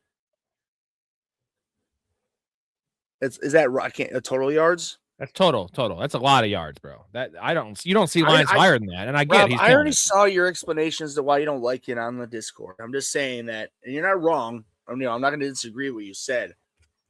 But I'm just saying, Rob, like when you have Charbonnet there, hinges that he's not there now. Yep. I get it. That's why it's set so high. No, I get that. I guess I'll just say this. I was wrong when like you were asking me before the season, like who you'd pick to be if you had to pick one running back for the fantasy league. And I said Charbonnet, and I fucked up. And luckily I didn't listen to myself because I had, Kenneth Walker. And I'll just leave it this. Like, that's the highest odds. I'll put some shekels on it, man. To be honest, not like a ton, but a $10 it's just bet. Too high. The way I think of it, he can go 90. He could have 90 rushing yards and 20 receiving yards, which is a hell of a game, especially in the playoffs against a decent Rams defense, and he can lose the bet. Like, that's a giant game, man. Like, he needs 90 the odds, 90 and 30. Oh, I can't. I can't see for what you're showing. What are the actual minus 110? I don't ever do anything over minus 120. It's like minus 113, I think. Yeah. This is down to 110. It's like one. I'm saying if you're about $10, like, but that's not going to make you worth your while. So yeah, if you're asking, put a unit on it. I'm just saying that's so. If you're asking me that one, yes, I believe he'll What go are your over. thoughts on because I have Devontae him Adams? fantasy, but if my money's on it, I ain't doing it. Devontae Adams, man. I mean, I don't know. I haven't paid attention since fantasy. Like, what is his practice schedule looking like? He's healthy. I mean, he's the reports are he's healthy. The eye test says he's not that healthy. But this is a But Rob, an NFC that eye Championship test game. was how long ago though? This was like He's played 2 games since the injury, both playoff games, and it hasn't been great. But he's been playing still 78% of the snaps. So it's Devontae Adams, and I feel like if you remember Week 16, there was no Devontae Adams, and Puka went for 230 yards against them. So like they got to stop Puka. I feel like Puka is more of a concern than Devontae Adams. Devontae Adams probably more in the red zone. And Rob, I mean, it makes sense that that's exactly what the Bears did. Devontae wasn't as healthy as he was during the regular season, and didn't have to focus on him as much as Puka, and they focused on Puka to make sure Puka didn't kill them. And that's why the Bears stayed in that divisional round game last week. So what's your favorite and least favorite? I'm guessing Stephon Diggs is your favorite. I mean, honestly, the top two. In the bottom, Kenneth Walker my least, but I still believe in Kenneth Walker. Like I just believe more in Devontae Adams hitting that over Kenneth Walker, and I believe the top two will hit than the bottom two. To be honest, Yeah, with you, I think you go 4-0. I'm saying I think you can go 4-0 personally. I'm just saying but I'm saying if you're asking me, I'll just stick with the Devontae or Kenneth Walker because I've said that the entire year. Anybody who had the highest number to go over, it's just hard to hit that, you know. Like you and I saw you in the Discord. This is CMC and Bijan numbers, and that's not wrong. It's very high. It's very high. Yeah. I think he's gonna have a huge game. Whenever I see a number this high, you're insulated so many ways in the under. If he gets a little banged up in this game, concussion protocol, even missing a series is gonna hurt him here. Well, and Rob, on top of that, maybe the game script isn't what we think. And on top of that, anytime he's not in the game, you know that that the Rams are just straight up. What? Well, I mean, I'm gonna throw a number out there: 80% pass, 20% run. You know what I mean? Like, or 70% pass, 30% run. Compared if Kenneth Walker's in there, I'm saying if you're the Rams defense. So if Kenneth Walker isn't in there, they're like, oh, they're gonna pass probably. Like compared to Kenneth Walker, can you do anything? So they have more. That's why to me, I'm saying that's why I don't hate that pick as an over because they don't have anything else, and he can do everything. He can block, run, and pass. Yeah, they love him. I think that this is one of those. Rob, last game of the season, no holding back. No holding back. I feel like this is just one of those. The community overreacts to a couple games, right? And it's like he's been doing it, and like that's fine. I get that, but like that is a high bar for anybody. That's what Saquon Barkley would have been. That's what Saquon Barkley was listed at last year with the Eagles. Like he ain't Saquon Barkley, folks. Again, I love me some Kenneth Walker. He's a tiny dancer, but hopefully does a lot of bad dancing. You're more of a hater than you're not. Also, George Holani is back, and they love George Holani off IR. So, starting him in fantasy. Name a million times over. I love George Holani. Anyways, if you want to, I know the season's coming to an end, but we're gonna have some NFL draft plays for you guys, and then obviously the NFL futures when they drop. But get in now for next year because it is going to be more next year. So get in now. Your price never goes up. What do we call the Discord? Also, get in the Discord chat. Discord's the place to be. What do you call it, Kramer? It was. Come on, Rudy. Come on. We call it the place. The place to be. Yes. Place to be. So professionalfanatics.com or link in the description for details on that. Would love to have you in there. Support your boys here. So we have, let's see where we're at. Miles says, everyone get ready to never draft wideouts from Ohio State ever again or quarterbacks Ohio State tight end farm. Now it's tight end farm because Arthur Smith's there. They're going to farm tight ends. Arthur Smith doesn't go to wide receivers. It's like, just because he's there, why the hell would they stop doing their wide receiver farm mouth? Just saying. Yeah, I feel like he's just an honorable mention, like honorable hire. Just like we want a guy that knows football. Is he really going to control the offense? If it was you, Mal, whoever the hell said it in the Discord, thank God he's fucking gone. Thank you to the Lord for fantasy. Fuck Arthur Smith. piece of shit. Yeah, so happy about that. Colby says Mendoza is Kirk Cousins that can run a little bit. That's exactly what Mikey Levelstein said. That's shout out our boy Mike Levelstein. That was his comp. I kind of see the same thing, which isn't you know what? It's actually not a bad comp because Kirk Cousins was a very good quarterback for a long time. He just wasn't athletic. If you had athleticism in a running game, enough. I was saying you had a running game into that. The Kirk Cousins would have been a consistent top 10 quarterback in my eyes in his prime, per se. Am I wrong to say that? No, with I the get it. running Raiders should have went defense or like Genty wasn't the pick. RBs are never a good pick on a bad team. Barkley and the Giants is a good example. That's the only time. And see, the thing is, it could work out in 2 years, right? If they get if Mendoza pans out and then like that next year they win 6 games and they can just keep on turning over this roster. Maybe we got to see who their coach is first of all. I was literally about to say, who the fuck's that? No idea. And then here's we the have thing. no idea. Rob, I know you probably don't listen to that much sports talk already. Do you know Carmen and Yurko on ESPN 1000? Yeah. Those two absolutely fucking hate putting money. Like, for instance, they're like a lot of experts are saying the Bears are going to go after Travis Etienne, give him money.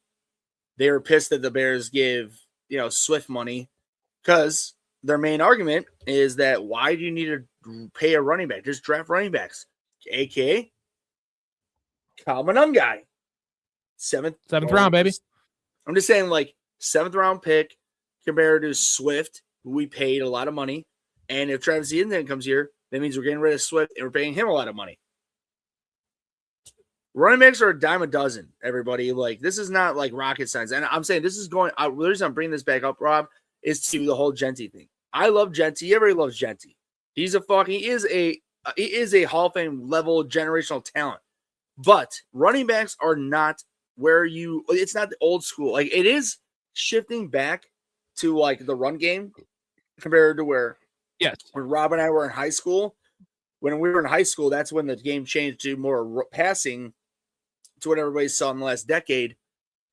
It's creeping back to the old school way. Not totally. Passing is always still there. But, dude, like, Rob, we don't see these quarterbacks averaging, like, let's say 20 quarterbacks out of 32 teams averaging 250 to 300 yards. The top quarterbacks are averaging near 300 yards or just over 300. Like, it's not an average of 350 in these numbers. It's completely different. No holding back. That's what I said 20 minutes ago when I ruined my favorite underwear and 50 plus baby wipes later in a shower. I felt like a fart was wrong. See, Jason, this is where you fuck up, bro. Jason, you just need to fucking make sure you're not a turd like you are. And I love you, but just you fucked up in your fucking schedule here. You sit down on the toilet before you go into the shower and shit your britches and then clean up after. Get real, bro. And here's the issue with running backs too. It's hard to identify, like, you have your all-time talents, right? But a lot of those guys weren't drafted there very high. For every Bijan, there's guys that weren't in Adrian Peterson. There's guys that weren't drafted. Arian Foster was undrafted. I just go back to Arian Foster. Awesome running back, right? Yeah, but I'm saying, like, I know you want to draft. I'm saying, like, that's a good example, but there are very many undrafted running backs compared to late round running backs that ended up being top 10 running backs. I know it's a good example. I'm just saying overall. Yeah, I go to the fact that 7th round to the 4th round, Bucky Irving per se, who the Bears drafted the punter that we have, where we could have Bucky Irving, Rob. Yeah, and I want to say this about Genty is I feel like Genty is a generational player, like right on that line of like very good and generational. But not for the Raiders. You know who's not any of these? Travion Henderson, who is also drafted way too fucking high. And wouldn't they love to have a better offensive line or another fucking cornerback or I just something? think you're a hater on him, dude. Like, he's not as I know he's not as good as where his draft position, but he's not as bad. He's not as bad as you're saying, though. No, he's just average. That's fine. He's an average running back. That's cool. Congratulations. You got yourself an average running back first round. Wasn't he a first round? Out second. Second? Okay. Congratulations. You got yourself an average running back in the second round. Rob, there are so many running backs throughout history that I would take over him that were first and second, third, fourth, fifth, sixth, seventh undrafted. Like, you're just a hater. Like, I know he's not as good as your that's why you're a hater. I agree. He's not as good as people think. But you're just being a hater. Like, no, he's just not very good. Is the point. He's just not very good. I'm not gonna sit here and say I thought he was better than he was. I'll admit that, but he's not good. If he has a good game tomorrow, it's because he breaks a 50-yard run and he's See, you know what? That's just being a fucking hater. You're just being a fucking hater. No, dude. I have nothing against the guy. I didn't fuck my wife or anything. Hate in your heart. Hater players ball. Rob is the hater player ball in the year. Nope. He's just not very good. This is Jason says, Dakota, are you in sales? Judging on the picture, you look like a sales guy. Haircut and glasses giveaway. This does look like a sales guy. He says, Jason, I sell a little something. Hey, dude, we love that shit. Fucking send it on over. I'll pay. I mean, First of all, I'll sell any of you bitches. Colby, I get, dude, anyone's allowed to say what they want. Trust me, I agree that the Kenneth Walker thing doesn't make a lot of sense. Like, if it was at 92.5 total yards or 98.5 total yards or 101 total yards, I'd probably take the over. I probably would avoid it, but I would lean the over. Anytime I see a number this high, again, I don't bet unders, and my record on unders is not actually very good. This year, I think I was 1-2 because I don't take unders. I notoriously took Jackson Dart's rushing total under 35.5 yards his first start, and he had that for the early second quarter. This is just such a high number, and that's just my only thing. It's such a high number. Going back to the something. Yeah, bro. Oh my God, I love that shit. I love it. Just watched a video of a girl from Chicago putting cayenne in her socks. She claims it works in the cold. Didn't they say that? Didn't they say that in the game? They were putting cayenne. That's weird. I prefer just like hand warmers, but have you ever tried it? No, but why is that weird? It's fucking hot pepper. Are you guys all retarded or something? Like, I think so. Well, you must be, because Rob, I've never done this, and I guarantee I'm going to tell everybody, when I tell everybody this, I need to do this personally. So I'm being a hypocrite by saying I haven't done it. But detoxing from your feet. You ever heard about that? Like potatoes, onions, like old school. I'm talking like little old school, like slices of onions or slices of potatoes and putting them in socks and putting your feet and sleeping overnight.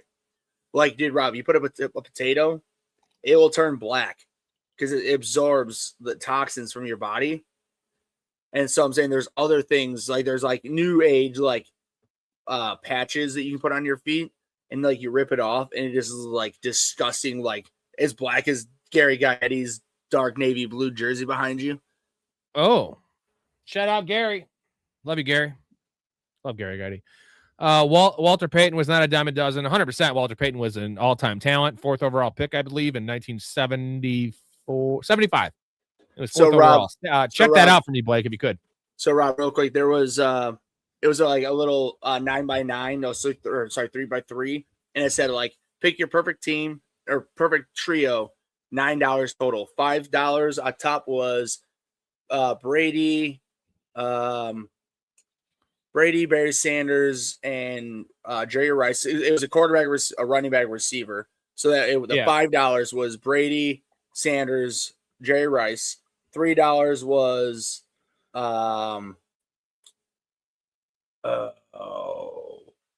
maybe it wasn't Mahomes. Bring up the graphic. Get your facts straight before you. No, I'm saying the only one I can't remember was the second quarterback, but it was Walter Payton, Randy Moss, and then it was Peyton Manning for $1. That was the $3, and then $1 was Peyton Manning, Marshawn Lynch, and T.O. So I'm saying the only one I can't remember is the second quarterback. I'll take Peyton Manning for $1. That's for sure. That's what it. Peyton Manning. I was saying I would take Walter Payton or Randy Moss, and then the other receiver, either whoever you do. Jerry Rice. Right. So that means Walter Payton and Jerry Rice. Right. Like, yeah. Colby agrees. Henderson can't break a tackle. That's actually not even like an opinion. It's a fact because I've watched enough of his games. He doesn't break any tackles at all. Just never happened. I'm not that guy that just has these hot takes and like I feel like I'm Stephen A. Smith, but the thing is, this is factual. He's terrible. Hey-oh, 4th overall, 1975 for Walter Payton. I was negative 13 years old. I was not even the cum in my dad's penis or balls. Balls where the penis is, or balls is where the cum's at, right? Right? It comes out the penis. Jason's having some shit problems for sure. Colby, I agree with you here too. Henderson is fast. He's very fast, like elite fast. I will give him that. He's pretty big too. Like for his size, he's a 1% fast. So that will play eventually. He'll have a role in the NFL, but 3-down workload, workhorse, elite talents. I think not. Colby says, I'm watching Ray eat. Who the fuck ever said that he was a 3-down all day running back? The counselor. A lot of people love Travion Henderson. Okay, who's the other? A lot of people that are actual. Yeah, tell me these. Most of the dude, a lot of fantasy analysts, dude. He was the hot pick. Colby says, I'm watching Ray eat and it's making me hungry. What's the best place to eat where you guys are at? We're in Chicago, so I mean, in terms of like places you guys would know. Tonight, Portillo's, because it's open until midnight now because it's nationwide. By the way, everybody, 11/11, make a wish. Huh? What do I wish for? You think I'm joking? I wish dude. Travion Henderson was cut. Just kidding. I wish Travion Henderson was gonna shove his dick down Rob's throat. Fantasy, not literal way. You could have fun drafting Travion Henderson next year. I'll laugh at you, and I'll just draft a guy 3 rounds later. I will when I draft him way later than I did this year, and he's gonna fucking kill it and be my league winner. Well, early rankings are indicating he's going to be the 10th to 12th running back. Rob, you know what? I'm not a fucking fake news guy who just takes, ESPN, CES, I'm not that guy. I don't take the top 10 and just copy paste and put it for next year, okay? Sorry. People will take him. They love him. I don't know why they love him so much. It's weird. Maybe it's the God thing. He's very religious. People like that. Okay, well, then it means you're not drafting like 80, 90% of the NFL. Because they all fucking praise Jesus, so. Yeah. If they get to the mic, they do. Black, white, Mexican, blue, orange, white. It's good for business. It is good for business for like endorsements, You can't go up there and be like, praise fucking the devil. Hail Satan. It doesn't work. No. Actually, that's counterculture shit. It might actually work because like, maybe like a hot sauce company would take you on or something. You know what I mean? Like, or like Lover's Lane. Lover's Lane would have you sponsor them. I mean, in a way, I'm saying you're not necessarily wrong. Remember that dude? He ain't making the NFL, but this was years ago. When I say years ago, like at least 4, 5, 6 years ago, like pre-COVID. His name in college was the Coldest Eva. His parents named him that. No, of course he's black. I'm not trying to be racist, but like, ain't no white person being called the Coldest Eva. But that's what they named him. He was a good athlete, but now like generational athlete to make it to big time. So he went to some Iowa school and was a lead spokesman on a HVAC company. Colby, we're the same age. We're 30. I'm going to be 38 years old, Colby. Ray is a young buck over here. He's a very young individual. 34, 35. You're 35 now, motherfucker. I know, that's not fucking with you. It's like, is Portillo's really that good? He wants to know. I think it's a little overrated, but it's good. It's not Travion Henderson bad, though. First off, do you know where Colby lives? Where do you live, Colby? I'm saying, like, because Colby, if you live somewhere that's not in the Chicagoland area, and let's say, Colby, you live in Oklahoma, I'm just saying a random state that doesn't have, I'm saying Chicago-style food, yeah. It is that good. Now, mind you, it is a now national company that, it has been going downhill and with quality, and the price has been going up with the quality going really down. Has. But I'm just saying in general, Rob, like you and I, we have so many other local places we can go that have much better quality. We don't need to go to Portillo's. But I'm saying if you're living in a very abstract area that has no Chicago-style food, if you never had an Italian beef, a Chicago-style hot dog, even their burgers, I love their burgers. Like I'm saying, like if you've never had their food, it's well worth the try. And especially if you do not live in an area that has had an Italian beef, because I'm telling everybody right now, all my friends who grew up here and went anywhere all across the country, east, west, south, anywhere, they cannot find a good Italian beef. And Portillo's, even if it's not as good, at least gives you that opportunity to try. And they try to say it's good, but they don't tell us everything, Ray. Good, tell me everything. Okay, they were both here. They were both inside me. Eduardo was in my mouth and Luther was in my butt. Oh my God, no, don't tell me everything. What? No, what? Damn it, Bonnie. Eduardo who? Sanchez. Holy shit, tell us more. Then Luther went in Eduardo's butt for a while. Tell us less. Tell us, Les. Then they both completed on each other. I was left out of the finale. So, Rob, basically what I'm getting at of you playing that, Colby, what you need to understand, ipso facto of what you're asking is Portillo's good. Portillo's was Chicago's style, like, good in that clip until Bonnie, like, when Charlie said to stop, that's when we as Chicago people, it was still good. And then when Mac started being like, explain more, that's when it went national. And Chicago people say, he went in my butt. I did. They like that's when it went downhill. It's more. So just stop. I don't want to hear it anymore. Ray, you did just say that your fantasy was Hendo shoving his meat down my throat.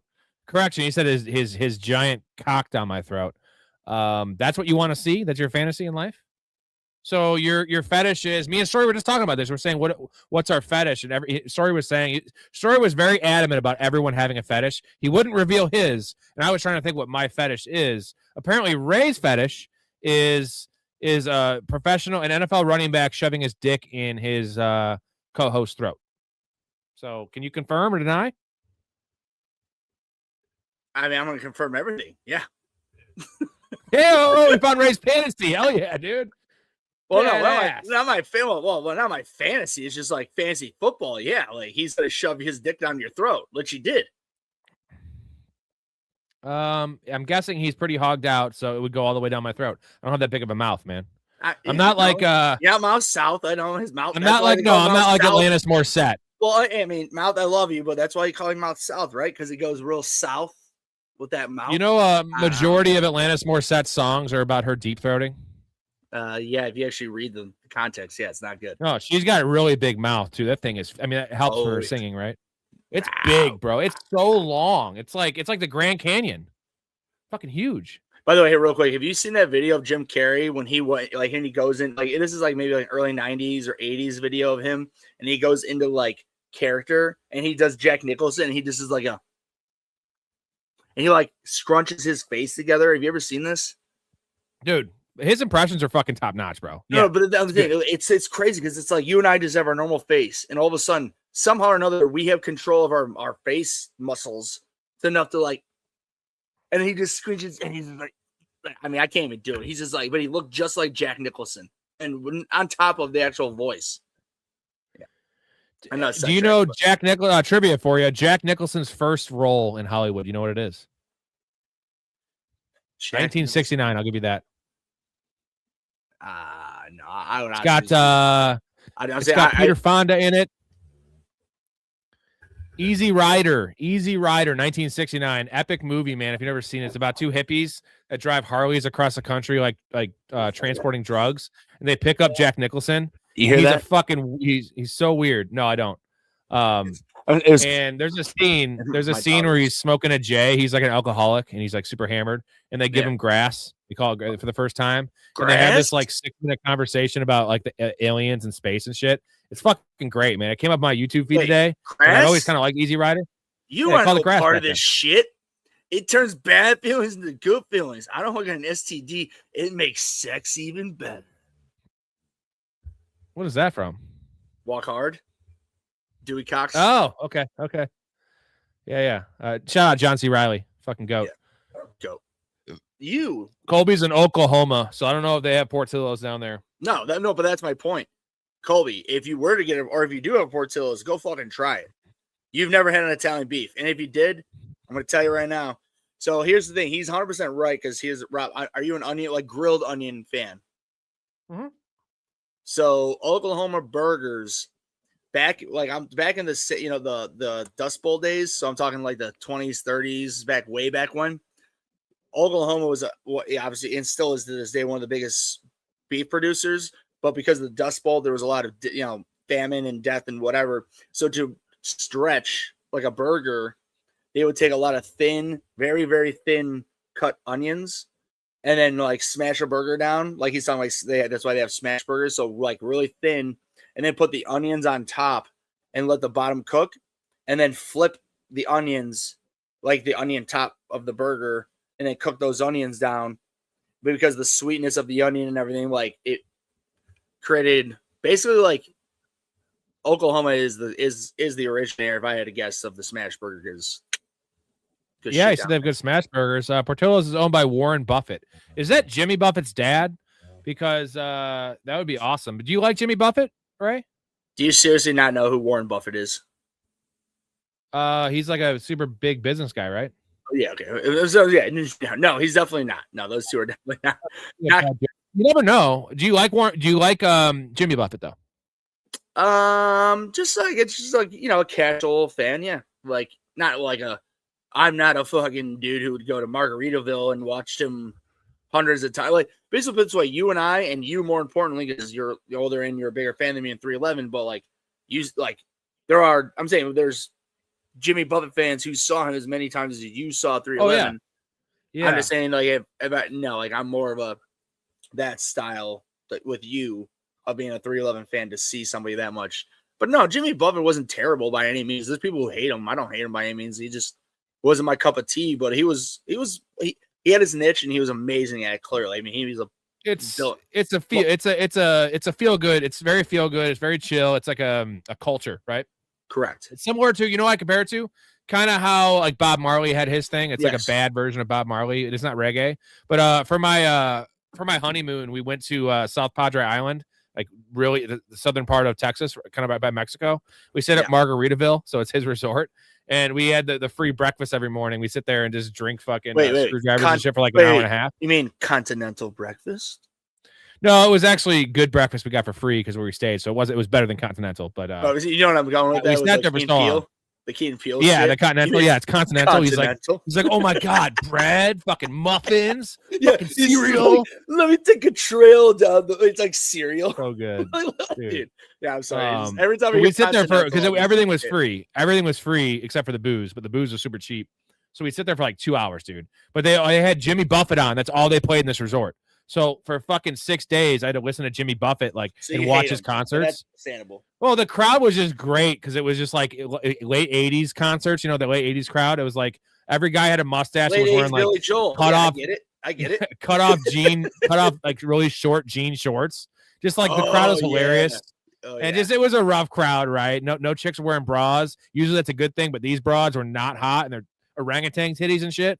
It was just a wild. Dude, it was funny. It was entertaining. It's so funny you say that because when I think it was me, Leffel, Mikey, Lutz, and O'Carroll, and maybe somebody else, we went to the first Crew Fest, a Motley Crew that was in Tinley Park. This was back when this is probably like 07-ish around that time. Dude, we had the mosh pit tickets. So like, being me, we made our way very close within like 5 to 6 rows of people, like to this front of the stage. And Motley Crue came out, and there was these older couple in front of us. We couldn't see the women. It was these dudes.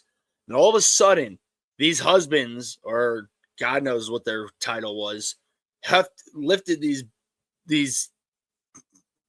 big girls, shody women. They were short. There's no way they were over 5'2", and they had them on their. And mind you, they're like me when I'm saying this. I'm behind them, so they have their shirts on, and all I see, we can just tell they're just not good looking or whatever. And then they because then Tommy Lee came out with the titty cam, or he came out with a camera, and it's like it's a titty cam, and it starts going. Of course, there was tons of hot women, but then these women in front of us were like, "Bear!" And all of a sudden, it was just like folds and folds and folds of rolls. And these big old fucking topper floppy titties, like Miss Chokes on Dick in South Park. Dude. Yeah, it was literally like. You get a picture? And here we are. What a picture of that shit. Oh, that's funny. Yeah, you know what? Good for them for reliving their youth, man. But there's a time and place to show your titties. There's an age to show your titties, and no one wants to see 6-year-old titties, bro. Nobody. But I'm saying this is 07. Motley Crue was big in 87, so that's 20 years later. So it's like they're just reliving their youth, and it's like Patting is Selma from The Simpsons is basically what I would compare it to, but like way shorter. Just cigarettes. They're just cigarettes. That's what they are. Just something you just don't want to see and you don't unsee it. As a matter of fact, I'm reminiscing 25 years later and just remember it almost like the back of my hand. This is not good. Well, can you believe Tommy Lee got to fuck Pam Anderson for that many years? No. No, good for him. You know what? Hey, rock stars get the treatment, bro. It's not like a rumor. Like rock stars get the chicks, athletes and rock stars, and occasionally live stream hosts. It helps that Tommy Lee has like a foot long dong. So it is real. I've confirmed that. I've watched the video many times. I broke it down. I've used like general objects around the boat to compare it to, like a can of Coke. And I like did the math, I broke it down like really hardcore. Like Neil deGrasse Tyson breaks down fucking wormholes. I'm breaking down Tommy Lee's dick over here. And it is a 9.5. I'm breaking this down. He's got a hog, but he ain't quite the hog as round he ain't got quite a hog as round as a can of Coke, but it's Travion Henderson's dick is as big as Tommy Lee's, I'm in trouble when Ray gets his fantasy, which he's gonna love. Jason says, I'm 26, and damn, you guys are old. Can't beat a shy dog and Italian beef dipped. So we're not old. You're just young, Jason. How about that? You're just young. You're a young man. By the way, I want to shout out Jason and salute his grandfather and father for their service. Appreciate you. Jason's dad fought in World War II. Or sorry, Jason's dad would have been really old. His grandfather fought in World War II. His father served 31 years in, what was it? That wasn't the Peace Corps. It was the Coast Guard. So yeah, Ray is all about that shit. Ray's father, or again, I keep on saying father. Ray, your grandpa was a World War II veteran, right? So Jason's a hell of a patriot, and I think of Black Sheep with Gary Busey, where he's like, "You're a fine American and a hell of a patriot." Like we salute you, Jason. We salute your dad and your grandpa. That's a really good example. Gary Busey, bro, he fell up hard.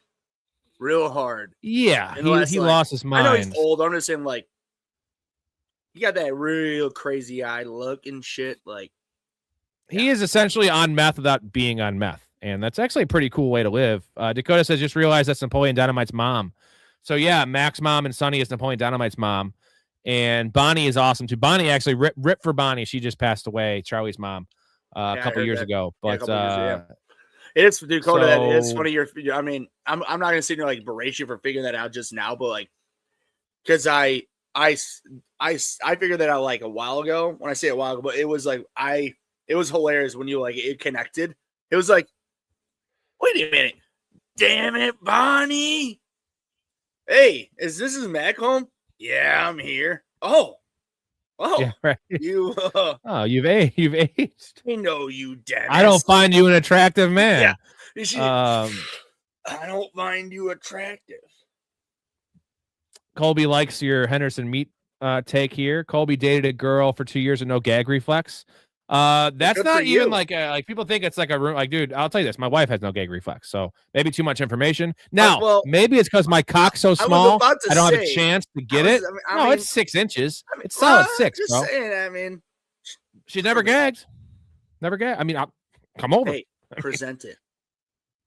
Well, Miss Chokes on Dick. When Miss Chokes on Dick goes find Garrison in the fucking cave, I can't deal with these guys coming back at me with these zingers. Tell him, present it. Colby, I have an interesting story. You're gonna like this one. This is a good one. Oh boy. Let me get I'm gonna set this up properly here. And I deleted it. I deleted the story time with Rob thing. I'm an idiot. I had to make space. I had to make fucking space. Anyways, my fucking meatloaf fucking story. No, I was I gotta make sure my wife's in her room for this one. This chick once, dude, she like got off by getting like throat fucked. Like I'm not talking about like you fuck someone's mouth. I'm saying like fuck her throat like hard, like as hard as I want. Like it's called skull fuck. Like yeah, it's like she's like fuck it as hard as you'd fuck my pussy, and I'm like holy shit. Yeah, and I'm just railing this thing, bro. And like I felt so bad, but she loved it. I was like, how does that get you off? What? I'm not gonna question it. But I just felt it was weird. I was like bruised too. It's called women like dominance. They just don't want to admit it. That's that's not dominance. That's something weirder, bro. You skull fucking a woman's face? I'm pretty sure it's dominance, bro. I guess so, yeah. It's a different level of dominance. Grandma went to the dunes. Grandma went to the dunes today. Broke her. What is that? Her caucus? Cocus? What does it say? I don't know what the quote is. I know it's from Napoleon Dynamites, but I love that. She's going Jason, to the you better be ready, bro. You better have some fun. You know what, Jason? You better have some notes.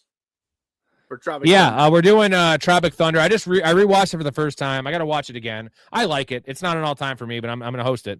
The beginning of the movie is like I would say the first 20 minutes of Tropic Thunder is A+, A fucking plus. Okay, so with you're saying the Tom trailers Cruise is not A+?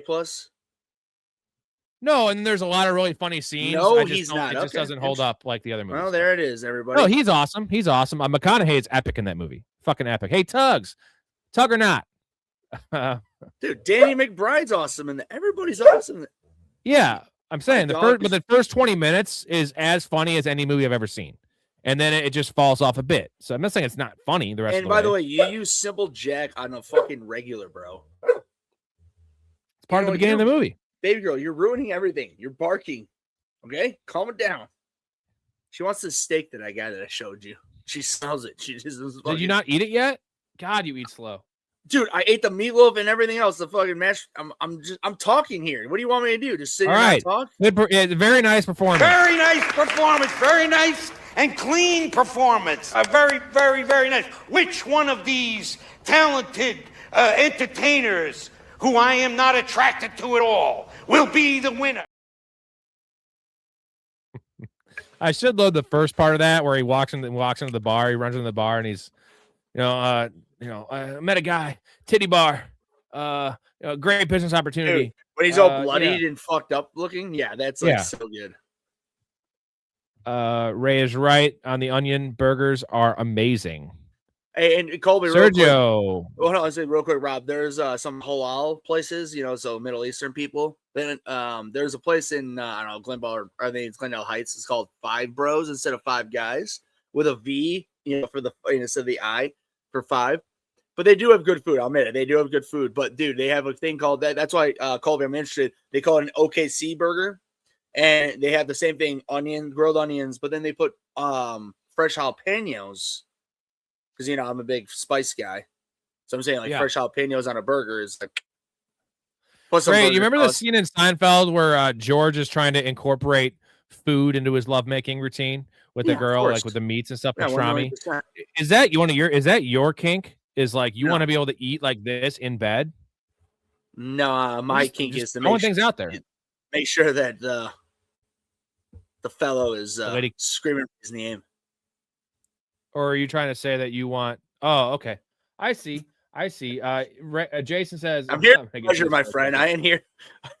I'll cook." I see Ray being a giver. Ray's a fucking giver, right? I have slowly got away from my giver stage. I'm still a giver, but I used to be really. Jason says, "Easy on the peanut butter, Ray." Road trip. Yeah, no, road trip. You fucking nice try. Because it's your dog. It's not cheating if you rub peanut butter all over your balls and you let your dog lick it off. But it's your dog, though. Like, it's not weird. It's because it's your dog. Because it's your dog. Yeah, we get it. Fucking shut up. Although I do kind of agree with the I love DJ Qualls. I do kind of agree with the two chicks at the same time because they cancel each other out thing.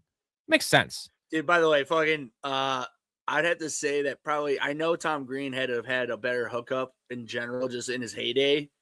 But those two girls where he was rubbing their nipples, he's like, and we're all good. Those are like probably the two hottest chicks. We're having a good time. Yeah, they're just bursting out of those shirts and then they take them off. Fucking hotties, bro. Tom Green was a major thing there in the late 90s, dude. Well, hey, I still do enjoy Freddie Got Fingered. That's it's one of the worst movies. Like, they say Simple Jack's one of the worst movies ever made. Freddie Got Fingered is actually one of the worst movies that ever got made, but it's so bad it's fucking great. It's got Rip Torn as the dad. Like I love that movie. And Rip Torn, making sure Rip Torn is the guy at the end of the Jackass movies who'd be like, oh God, he's just like throwing all the fucking confetti around and like going crazy. I was thinking Rip Torn should have been the guy that plays the veteran in Tropic Thunder that has no hands. He'd be perfect for that. Now I'm ruining my recasting couch, but he'd be perfect for that. He's just an asshole. Oh, no, Sergio, I'm not wrong by saying that the guy at the end of the Jackass movies who'd be like throwing the confetti around. That's him, right?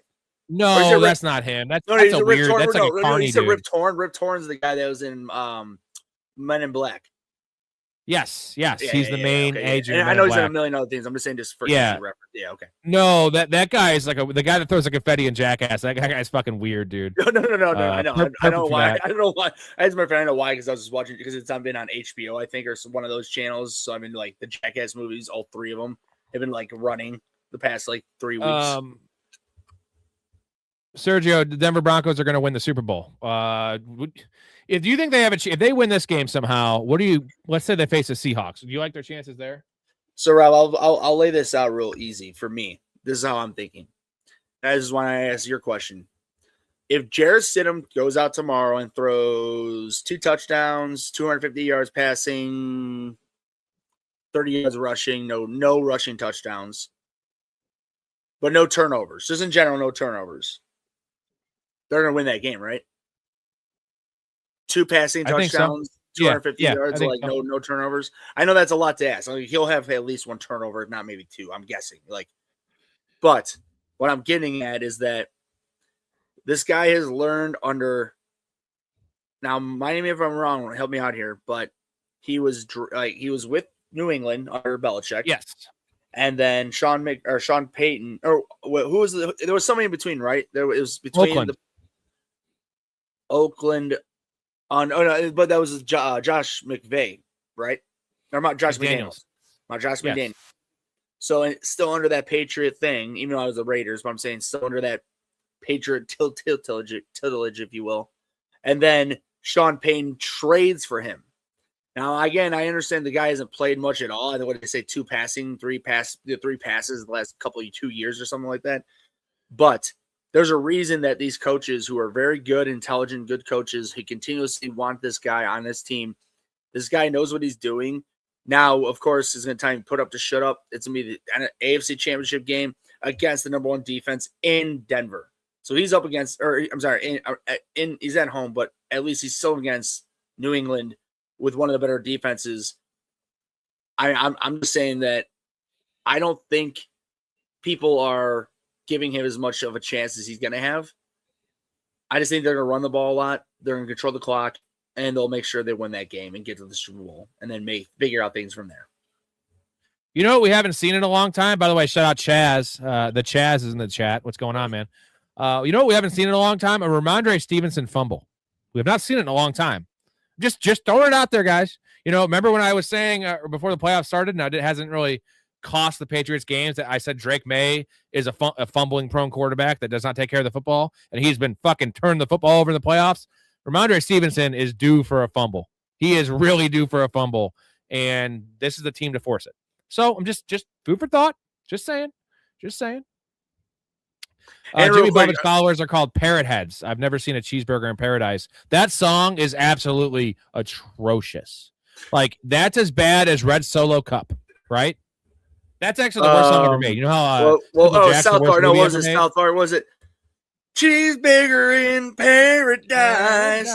Cheeseburger there, I said it twice. It's exactly how bad it is. And Red Solo Cup is the worst song ever made, right? You agree with that? Red Solo Cup, worst song ever made? People love that guy, but well, Rob, if you're saying worst, I mean, I know you're just being pretty bad. There's a million other songs way worse than these songs. Oh yeah.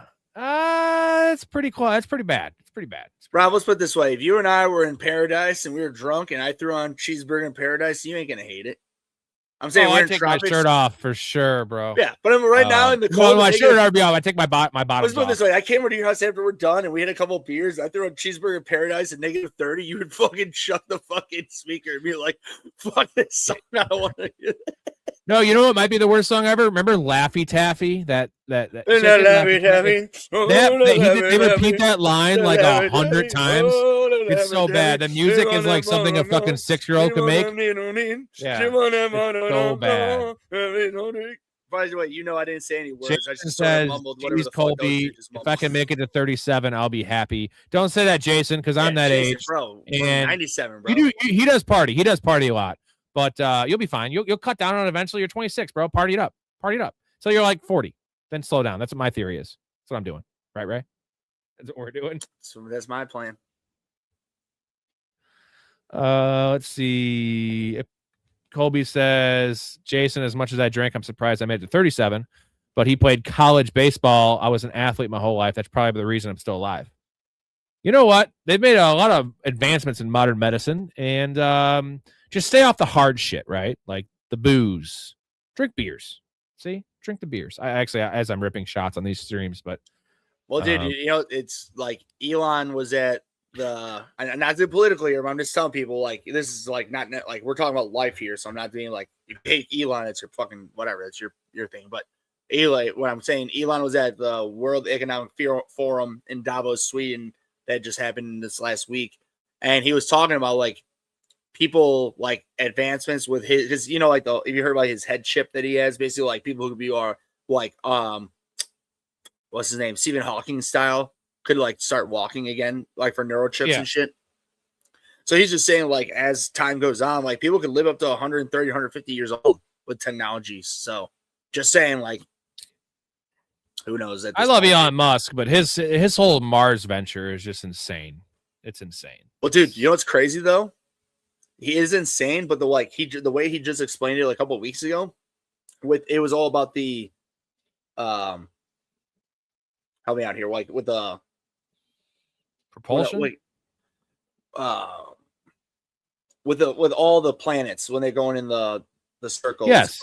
Yes. So basically, at some point, you know, Earth and Mars is like this, but then at some point or another they come like this. Yeah, so it could be a 7 month. It could be a 7 month journey or a 2.5 year journey. Correct, and that's what he's saying. Like the 7 month journey when the rotations. There's a different word for. I'm just sorry. What about getting back? That's you know what, Rob? You've seen it on Stellar, right? Yeah, I'm saying the movie. I'm not talking about the time travel shit. I'm talking about like going to Mars and not coming back. That's the part I'm talking about. Those people who do that, there's nothing there for us. They're dying there. Is that what they want to do? That's pretty cool death. I'm just saying, as current technology as constructed, we can't have enough fuel on a ship to get to Mars and come back, even in that launch window. It's just not feasible. No, that's what I'm saying. Interstellar. We don't know. No, I'm saying Interstellar. They lied to Matthew McConaughey. So yeah, you can come back, but in reality, he learned when he met Matthew Damon. It's like, no, you're not going back. So that's what I'm saying. Like, I'm saying that I don't think that they're telling them, yeah, you're coming back, because they know once you're there, like you're doing this for humanity. That's it. I'm guessing. Again, we're just Ray, show again. Dakota says, bro, Ray's hair is not what I expected. 12 to 6 curveball. They call that the Barry Zito curveball. 12 to 6, baby. Ray's got a hell of a wow, look at that. He's got a nice head of hair on him, man. How do we like my hair, guys? It's not great.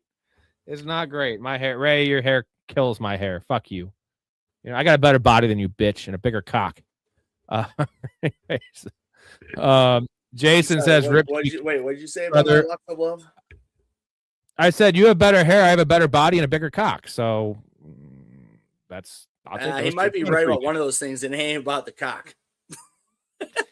Rip Toby Keith, brother. Red Solo, not the best, courtesy of red, white, and blue. Give you a hand for sure. Yeah, I guarantee I could figure Jason for a giant Toby Keith fan. Very feel good. He's a positive patriot. I appreciate the Toby Keith movement. I like more than his music. How about that? I like what he stands for. Just don't like his music. It's very simple. But you know what? It's feel good, and it a lot of good a lot of good things he did with his music in his time. And also I do like his restaurant in Las Vegas. It's pretty good. It's also everything is served to you in red Solo cups. You said that Colby was only said my hair. He was surprised at how long my hair was, right? Yes. Yeah, Colby, dude. What was it, Rob? How long was it? Probably like 8 years ago now. Maybe not 10. Probably 8. I think it was maybe 16, 17.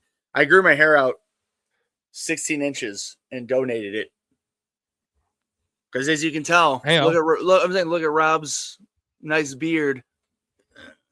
Ray can't grow facial hair. Yeah, another thing I got add on the list. I have a beard. You can't even grow one. Peach fuzz. It's funny, you don't have to shave as much. Jason says, got Trump's signature on my father's retirement and got a hat signed by Ted Nugent. Isn't he a giant hunter? He's the guy that just kills shit all the time. It says, re-elect that motherfucker, one of my prized possessions. What if I sent you a signed hat, Jason? Would that be up there with yours? Or is not as good as Ted Nugent? Is Ted Nugent better than me? Is that what you're trying to say? I think he's saying somebody else, but Colby says dominance gets girls off. Most girls for sure. It's the fear factor, right? Not the Johnny Knoxville new show. It's the fear factor. I like that. Especially if you do it in a dark alleyway and they don't know your name. The implications. Moving on. Yeah. It's because the implications when you're in the dark alley. Big jalapeno spice guy too. Ray likes his spice. OKC sucks. Horrible town. The Thunder's all they have. I can't believe they moved the Sonics to fucking OKC. Like, Seattle's a great sports town, a great city. I've never been there, but from all accounts, beautiful city. They're really, really passionate sports fans. I mean, just look at fucking the Seahawks, man. Like, best crowd, and they love the Sonics here. Sonics were a great franchise. If you take Jordan out of the equation, they would have won at least one championship. I guess they only went to one, but. Where are you? And I'm so sorry. Sorry. Colby says Tom Green was the man. By the way, I saw Tom Green do a rare stand-up performance in St. Charles at the Pheasant Run. Wasn't very good. Got to shake his hand. He's a giant human being. Zany's over there? Yeah, Zany's. Yeah, he's a giant human. He's like 6'6", dude. Really? He's huge. He's huge. Really? Super gangly and tall. But I'm not a short guy. I'm 6 foot. Dude, he was fucking huge. I got Vince Vaughn's autograph because we were at Lutz and O'Carroll were at the Cubs game when they were filming the breakup with Jennifer Aniston. And like we weren't near, like we were sort of near them, but like he was we saw him like because there's cameras and those two like we're holy shit, it's Jennifer Aniston and Vince Vaughn, and Vince Vaughn got up and was walking out, and we sprinted like to go get his autograph, and it was somehow, mind you, this is the time, okay. I somehow Put your hat back on. I somehow or another beat. You look like Justin Bieber right now. Well, yeah. He looks like a fat Justin Bieber, doesn't he? By the way, Ray brought up on the phone the other day. Yeah, it was last night you called me, right? About the videos surfacing about Justin Bieber being like touched on fucking on stage at like award ceremonies and Puff Daddy thing. Super weird. Tell the people about that while I take a little tinkle. Yeah, so if you guys haven't seen this, all you need to do is just, I mean, I'll just look it up myself and I'll just make sure that this is an easy find. But basically, when like there's a compilation video of when Bieber was young, getting fucked with by like older celebrities, and it was so weird. Like I'm talking like women celebrities grabbing at his private parts, talk show hosts asking like why he wouldn't get nude in front of young girls when he was like 13 or 14, and his main audience was tween girls, and them asking like why wouldn't you get naked in front of them, and he's just like what the fuck, like so young. I'm just saying, like, honestly, there's a reason that Justin Bieber is not mentally the most. Like, he's gotten better, but he's been messed with. Like, it was put this way with the whole Diddy thing coming out and everything, and Diddy was known as one of his main handlers. I guess you know what, everybody. If you don't want to be real, Ray's real. 2 and 2 equals 4. That means Justin Bieber plus Diddy equals getting diddied. Puff Daddy definitely, P Diddy definitely had his Johnson in that young poop. Hold on, so I'm gonna.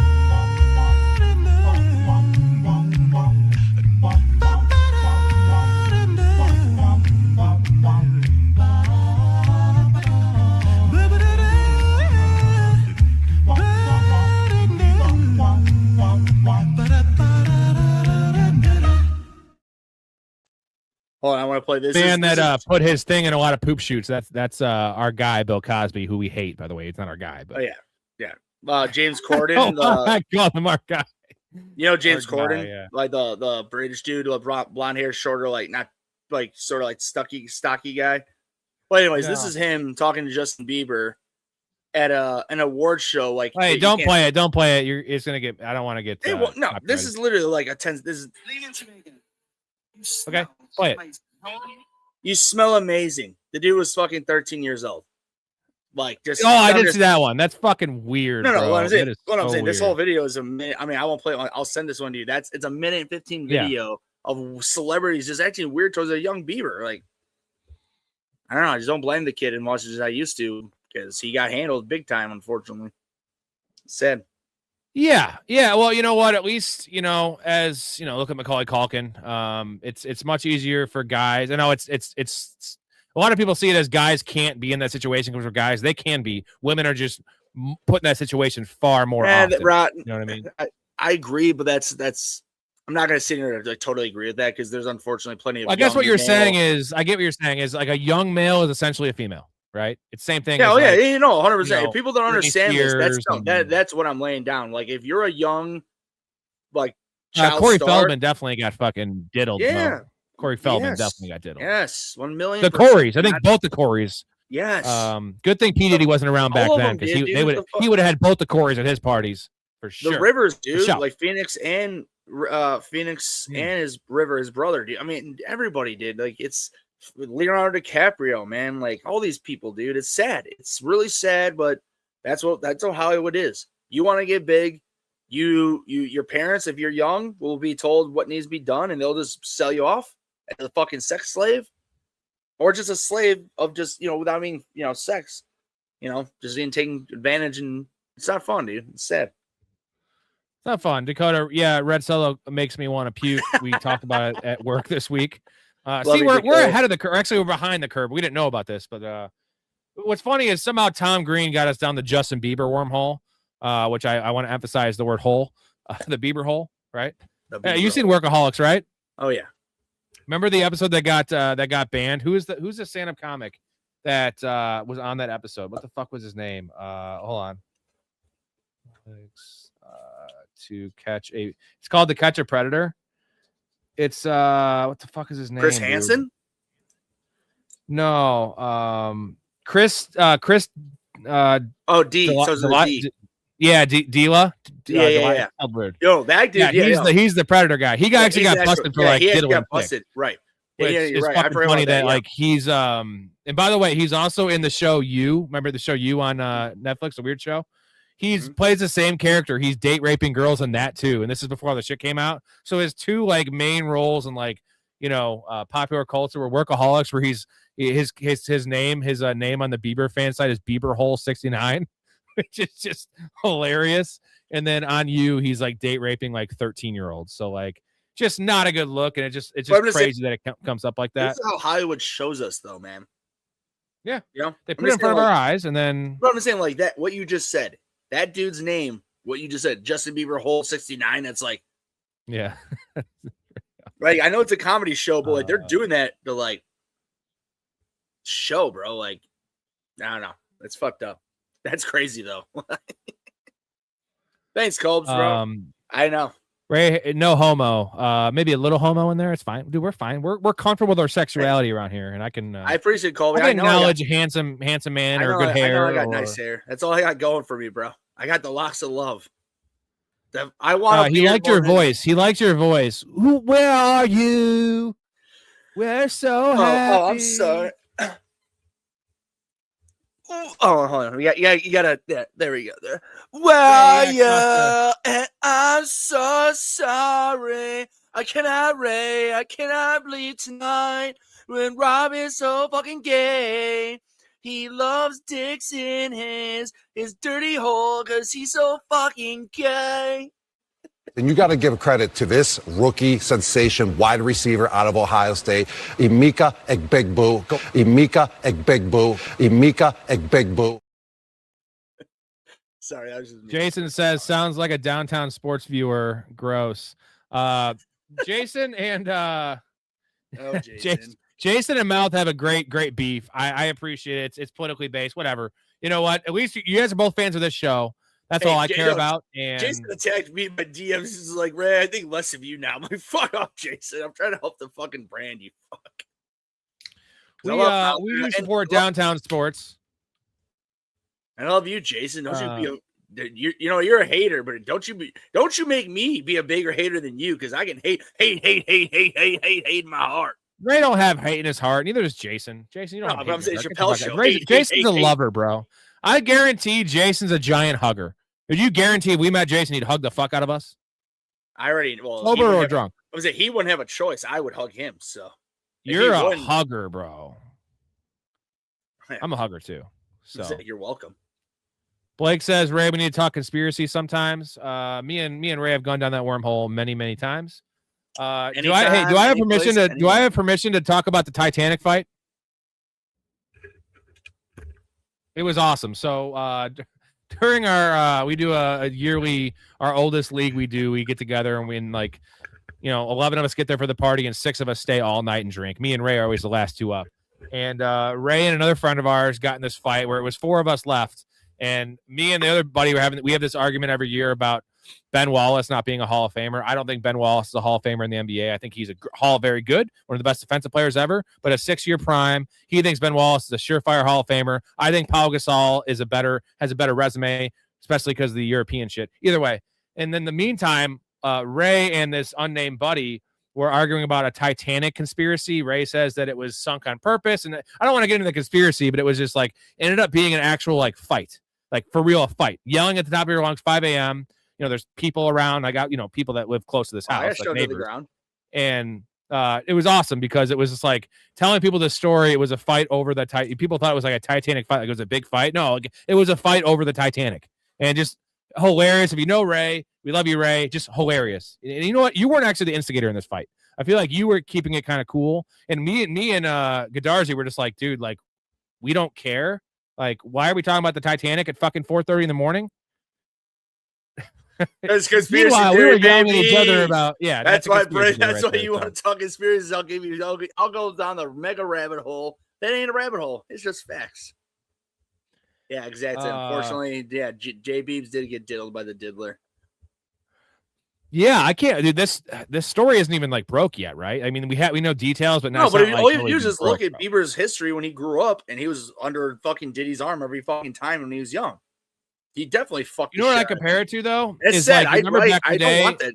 Bieber seems like he's a good person. Deep, honestly, I think Bieber is a good. Because if he was just taken out of everything of Hollywood and put in a secluded area for a year to just reset, and then you just were to meet him a year from now and after being secluded, he'd just be a normal dude. I think. I mean, probably a lot of therapy would be needed, but I don't know. I just think that his parents and the whole Hollywood scene completely just ruined him beyond belief, and it's just sad because he was 12 years old when he entered. You know what's kind of a weird little thought thing I was just thinking about was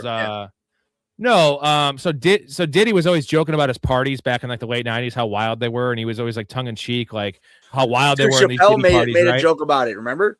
I'm saying yeah, but you remember how Bill Cosby, our not boy Bill Cosby, was always joking about roofing girls, the Spanish Fly, in front of people, and no one, because who he was, Huxtable and the family. He was America's dad back then. Yeah, he was ripped on Eddie Murphy for being too lewd in his stand-up routine, right? And everyone's oh, he's just joking, it's funny, ha. And he ended up being the biggest serial raper in the history of the world. And Diddy joked about his parties, and now his parties were clearly having underage boys. And I'm just saying, they put it right in front of your eyes, man. And no one, that's the it's hiding in plain sight, right? No, when you joke about it, people are oh, it's not true. Well, because Rob, here's the thing: if you whatever you want to call me conspiracy theorists, call me what you want. But I'm just saying, Satanists, people who worship Satan, one of their main things is to show the public what they're going to do. Because that means through music, television, movies, entertainment, basically. And if they show you what they're going to do, and us as a public do nothing about it, they're allowed to do it without any repercussions. So there's no karma or anything to them, because throughout history, at least since you and I have been alive, they've been showing us this shit forever, literally forever, and we do nothing about it. We think it's a joke, and it happens right in front of our eyes, and people, when even you show it to them, it's nah, it's not real. It's sad. We're in a fucked up world. So. Kobe, Rob's the type of guy who says Half Baked is his favorite movie. No. I do love Half Baked. It's not my favorite. No, I love Half Baked. I did a whole movie deep dive on the channel about it. No, but he just said the type of guy to be your favorite movie. No, that's not his favorite movie. He does like it though. I don't know what my favorite movie is. It's not a comedy. Comedy doesn't have that. That's all I was leaning on. Is a Half Baked? I'm a cinephile, bro. Top 5 movies. But I would say it might be in my top 10 comedies. No, not top 5. That's good. It's just such a nice, short, concise movie.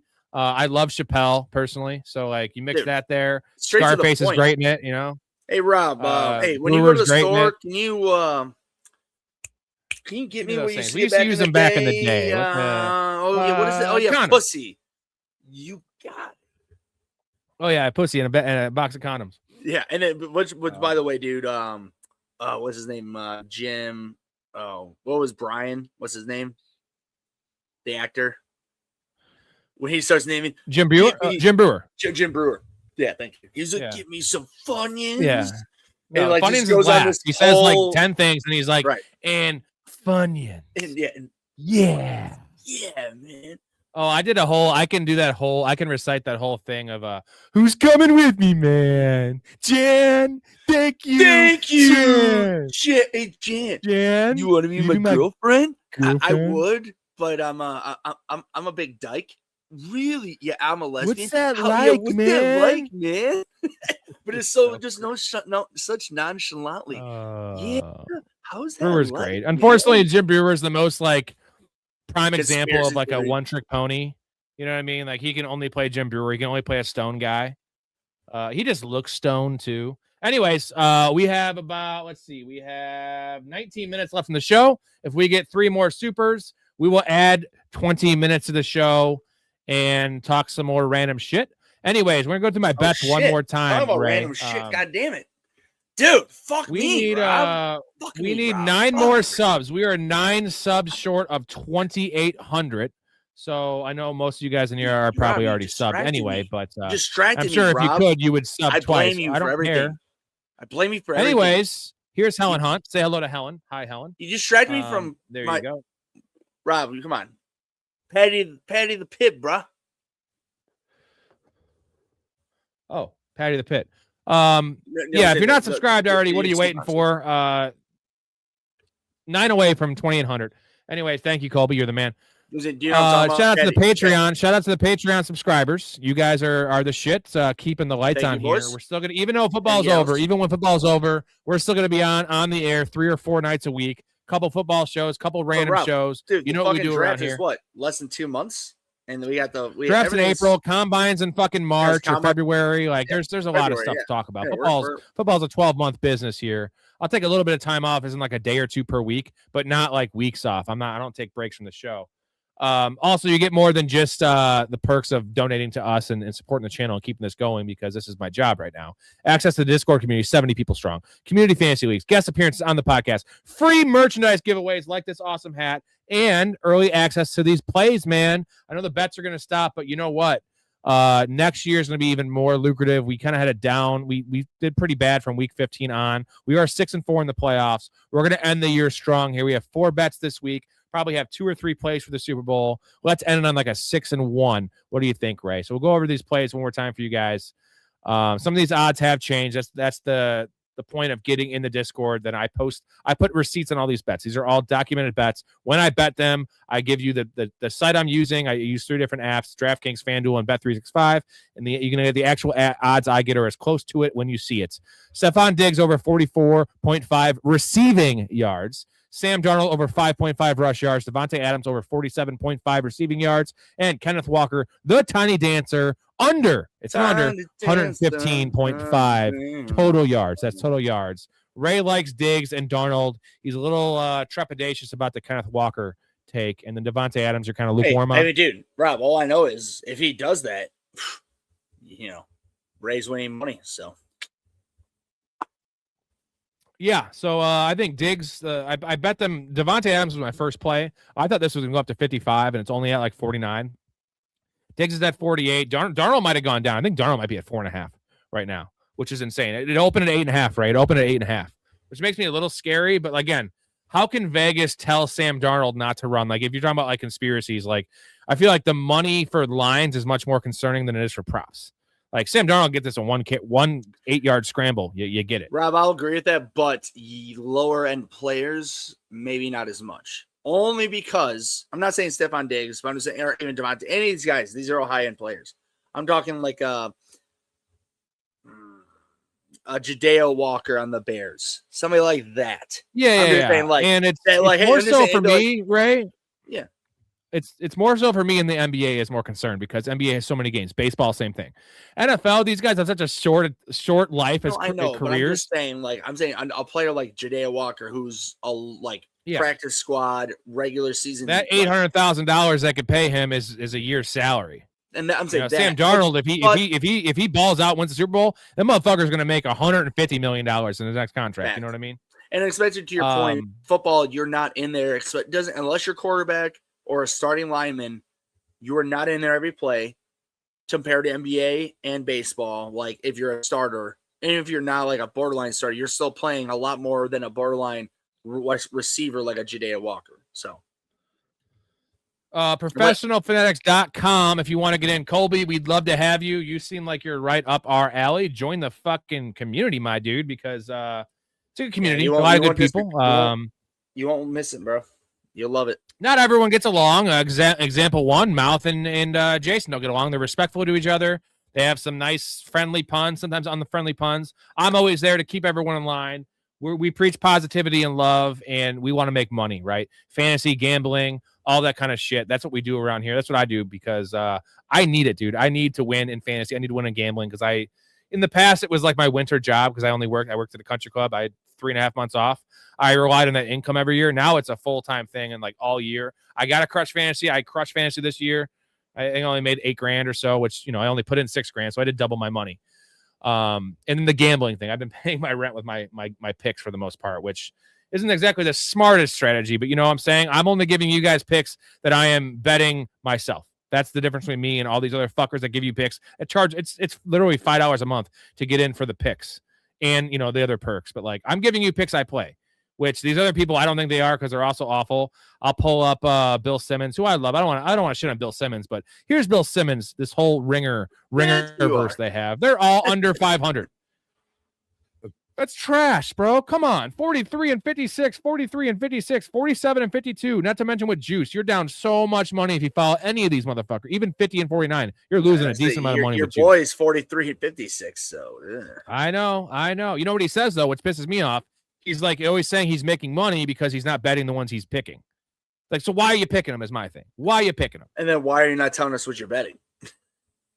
Because they have time restraints in their thing. They have to pick them when it's some stupid thing. Like where I bet mine when I see it. You mean I usually bet all of them when I drop. But Rob, it's called corporate bullshit on that level, not us. We're saying that level. It's just corporate bullshit. It's like whatever they say, you just okay, I'll do it. I mean, you're giving me 50 mil, 30 mil, whatever a year. Okay. Yeah, they don't care if they win. I do care if I win because I'm putting my hard-earned money. It's your livelihood. So yeah. It really is. So anyways, professionalfanatics.com, link in the description if you want to get down. We'd love to have you. Second you join, I will send you an email to get in the Discord and all the other perks. If you get in the Fanatics here, you get a hat sent right to you, my dude. If not, you're eligible for the monthly giveaway. I've already given away so many hats. I already got rid of all my 25 hats. I have one left. I only have one for myself. But also, if you join during the stream, you get a beer chug. I'm donezo. I'm gonna order more. I'm waiting. It sucks. 25 hats is like $580. So I'm gonna have to do it. Because that's part of my thing. I want to give back to you guys. But they're really quality hats. $25 a pop. It's because they're customized. But anyways, this is funny. Jason super chat and Blake says, "Is that on Spotify?" Yes, it's on Spotify. It's on 23 Downtown Sports on 23 different 23 different platforms. Cruz says fake moon. Shout out Cruz. Hopefully you're still in here. Cruz, really respected Patreon member. Haven't seen him too much in the Discord. I know he's busy, but probably the top 3 funniest guys in the Discord, maybe top 2, maybe number 1. It's him and Jason. I feel like are the class clowns, if you will. So fake moon. No, the moon is very real. And Storey actually put me in my place the other day when I was saying that the first moon landing was faked. The footage was I said the footage was faked for sure. I don't know about the landing being faked. I'm glad he put me in my place really well. Oh, good. Well, Storey is really hard because Storey is very, very smart. Shit. I could give a shit. You know who's really smart? Neil deGrasse. Yeah. Neil Tyson deGrasse. You know what? I don't give a shit what that loser says. He is very smart.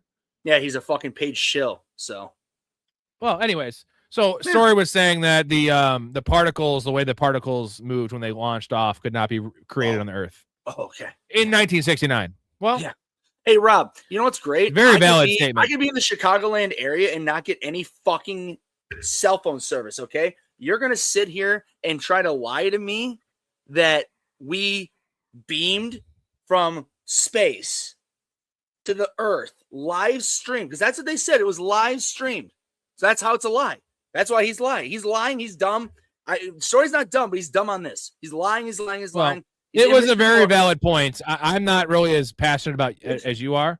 Well, so, but I do believe that the footage is that's fake. a very. I'm using critical, easy thinking skills. I can't get cell service in very easy areas in Chicagoland area in 2026, and you're gonna explain to me live streaming the fucking moon landing back then? Give me. It's weird. It wasn't necessarily a live stream, but it was. Yes, it was. It wasn't live. It was as close to live as possible. They said it was though. That's why it's a lie. This is live. This is live, by the way, everybody. Okay, well, I'm done with this. That's all I'll say. I'm done. I know. Ray ends up yelling at me. No, I'm saying Storey is a million times. He loves your passion. I love Storey. But he has 4 degrees. He has 4 degrees. Colby, we weren't talking about Titanic the movie though. He says Titanic was a great movie, but damn, so many conspiracies in that movie. This is about he had to fight over the actual Titanic.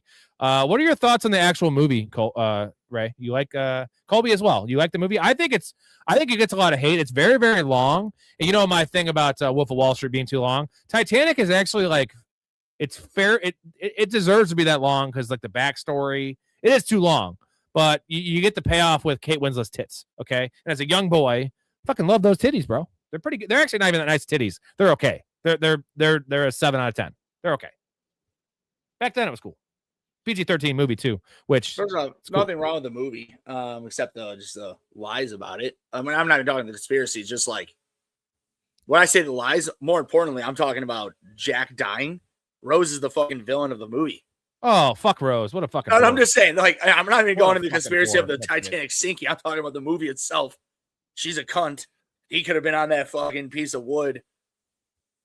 She sucks. They could have rotated. They could have both got on there. She was real quick to be like, I'll just get on. No, there's a million. I can go through. I could give you 20 minutes on how Rose is such a whore. Oh, dude. The worst part about it. No, I'm gonna give you the worst part about it is in one of the first scenes they show her pictures, right? Yeah. And how she's talking about Jack. She had a fucking family with another husband, and all the pictures on Rose's fucking table are of herself. Oh yeah, right. Oh, None of her grandkids or her fucking husband. It's just her. Who has selfies? Essentially, selfies in the 90s or 80s and 70s. Who has pictures of themselves on their nightstand? That is weird shit. Now she's hot. Center, dude. She's a villain. Unless they were titty pictures, I don't care. Hey, she ain't Jenny villain style of Forrest Gump. She ain't that level, but she's close. Rose and Jenny are the most underrated villains of movies of all time. Yeah, she is. I'm saying, like, she might be don't worse. think of them as villains. They are villains. They suck. She might Rose be should have worse. fucking And Jack. she was bitching about how bad her life was because she had to marry someone she didn't. But she was gonna be like set for life, like diamond that she could have sold. Yeah, I mean, don't get me wrong. I'm saying these are first world problems, Rose. Go talk to someone growing up in Kenya, you fucking bitch. I'm saying anybody like Jack who like came on and lied about his life. He had a shitty upbringing. Just saying, same difference. Yeah, Rose, if I have a clip, here we go. I have one for Rose. No, I don't want to fight women, but if I was another woman, I would do this to Rose. You stupid fuck! Go buy some sandals! Hey, go buy some sandals! You want to fight? I'll fucking fight. I haven't fought in 10 years. I'm fighting that. What you got? What you got? Let's see. Throw down, bitch. Throw down, bitch. So, go back. Yeah, go back to the next question. All that being said, though, yeah, the couch scene, it was a very good scene. I do have a big question about the car sex scene they have when their hands are both up there. What sex position is that? Are they gymnasts? Like, they didn't have gymnasts back then, so. I mean, she was in the riding V. him. She was in the flying V. Yeah. Was Ray on the side that Celine's song made the movie or flying scene made the movie? The song, I feel like the song personally, but what about you? So it's not even close. Like the song. Let's put it this way. I actually just did a little deep dive because not too long ago I did a little deep dive on the song. Basically, Celine Dion did not really want to do the song. She didn't want to just make like a movie song per se, like because she's a really good artist. But then when she like got the actual music for the song or something, honestly, something along those lines. And she nailed it first, like, try. Because I guess she recorded Rob. That's amazing of artist she is. She did it in one fucking try.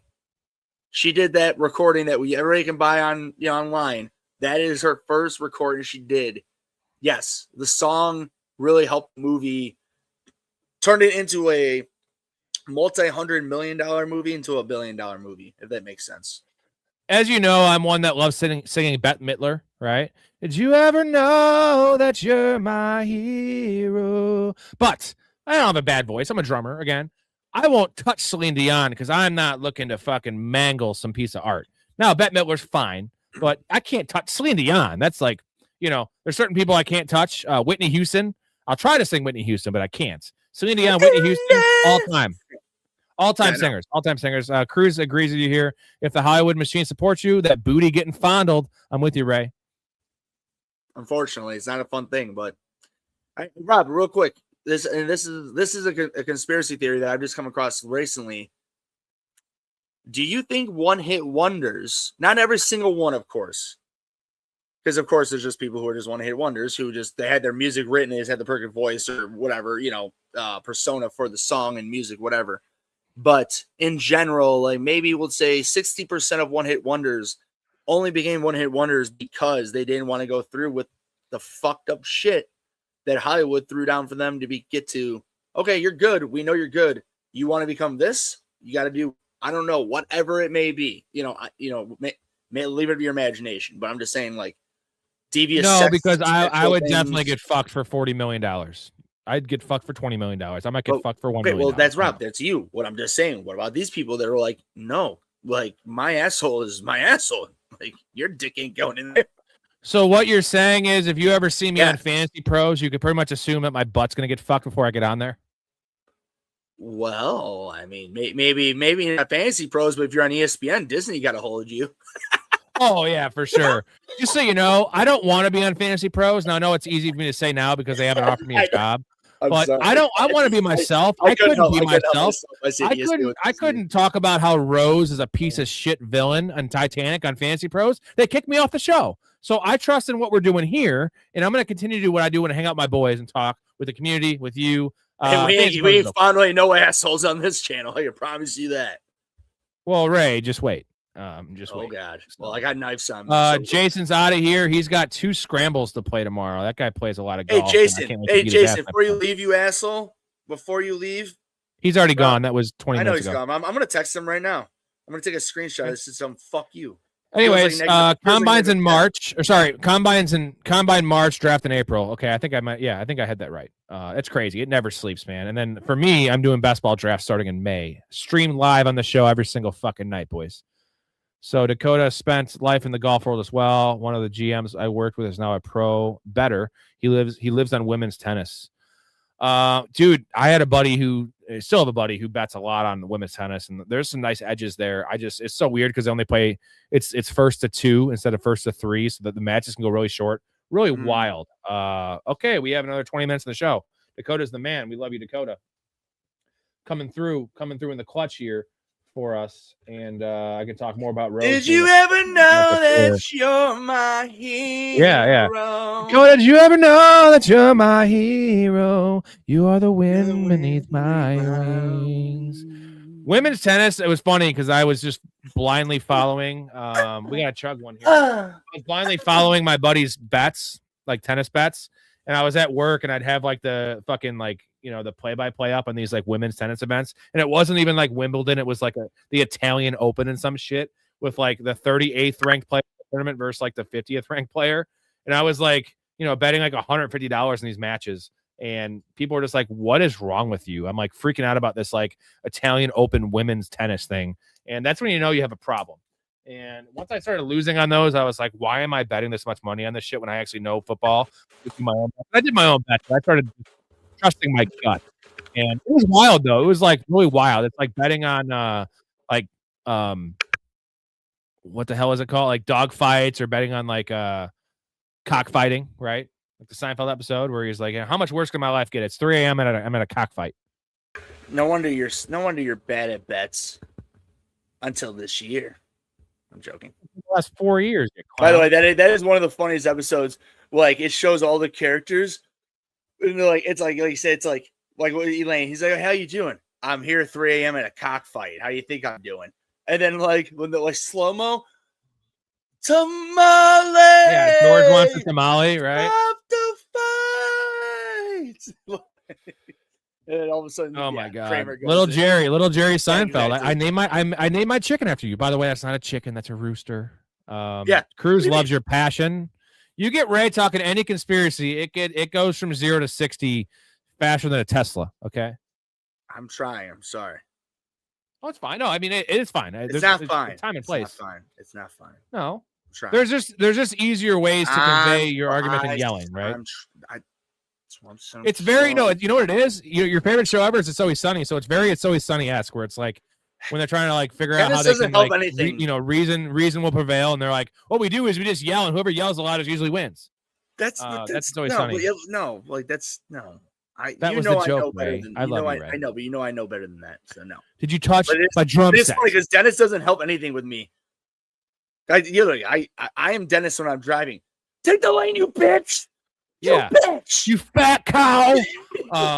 Dakota wants to know if we touch this drum set.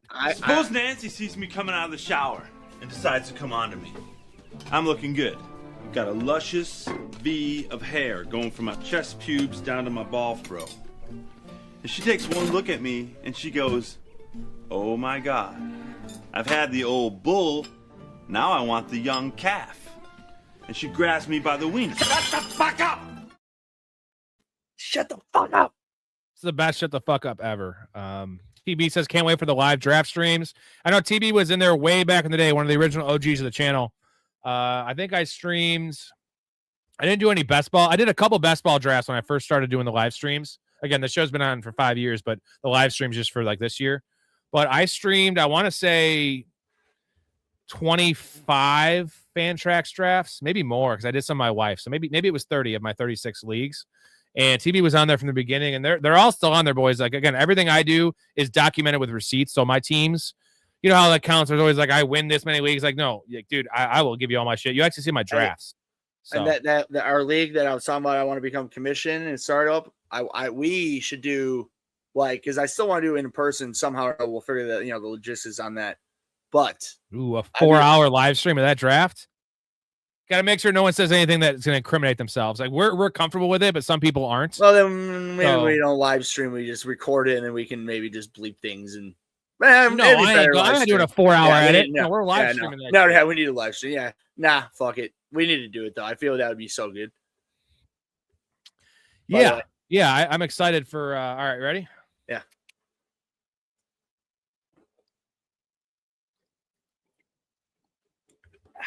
These sours I'm drinking are like 7.5%, so I'm not chugging those. Not doing that.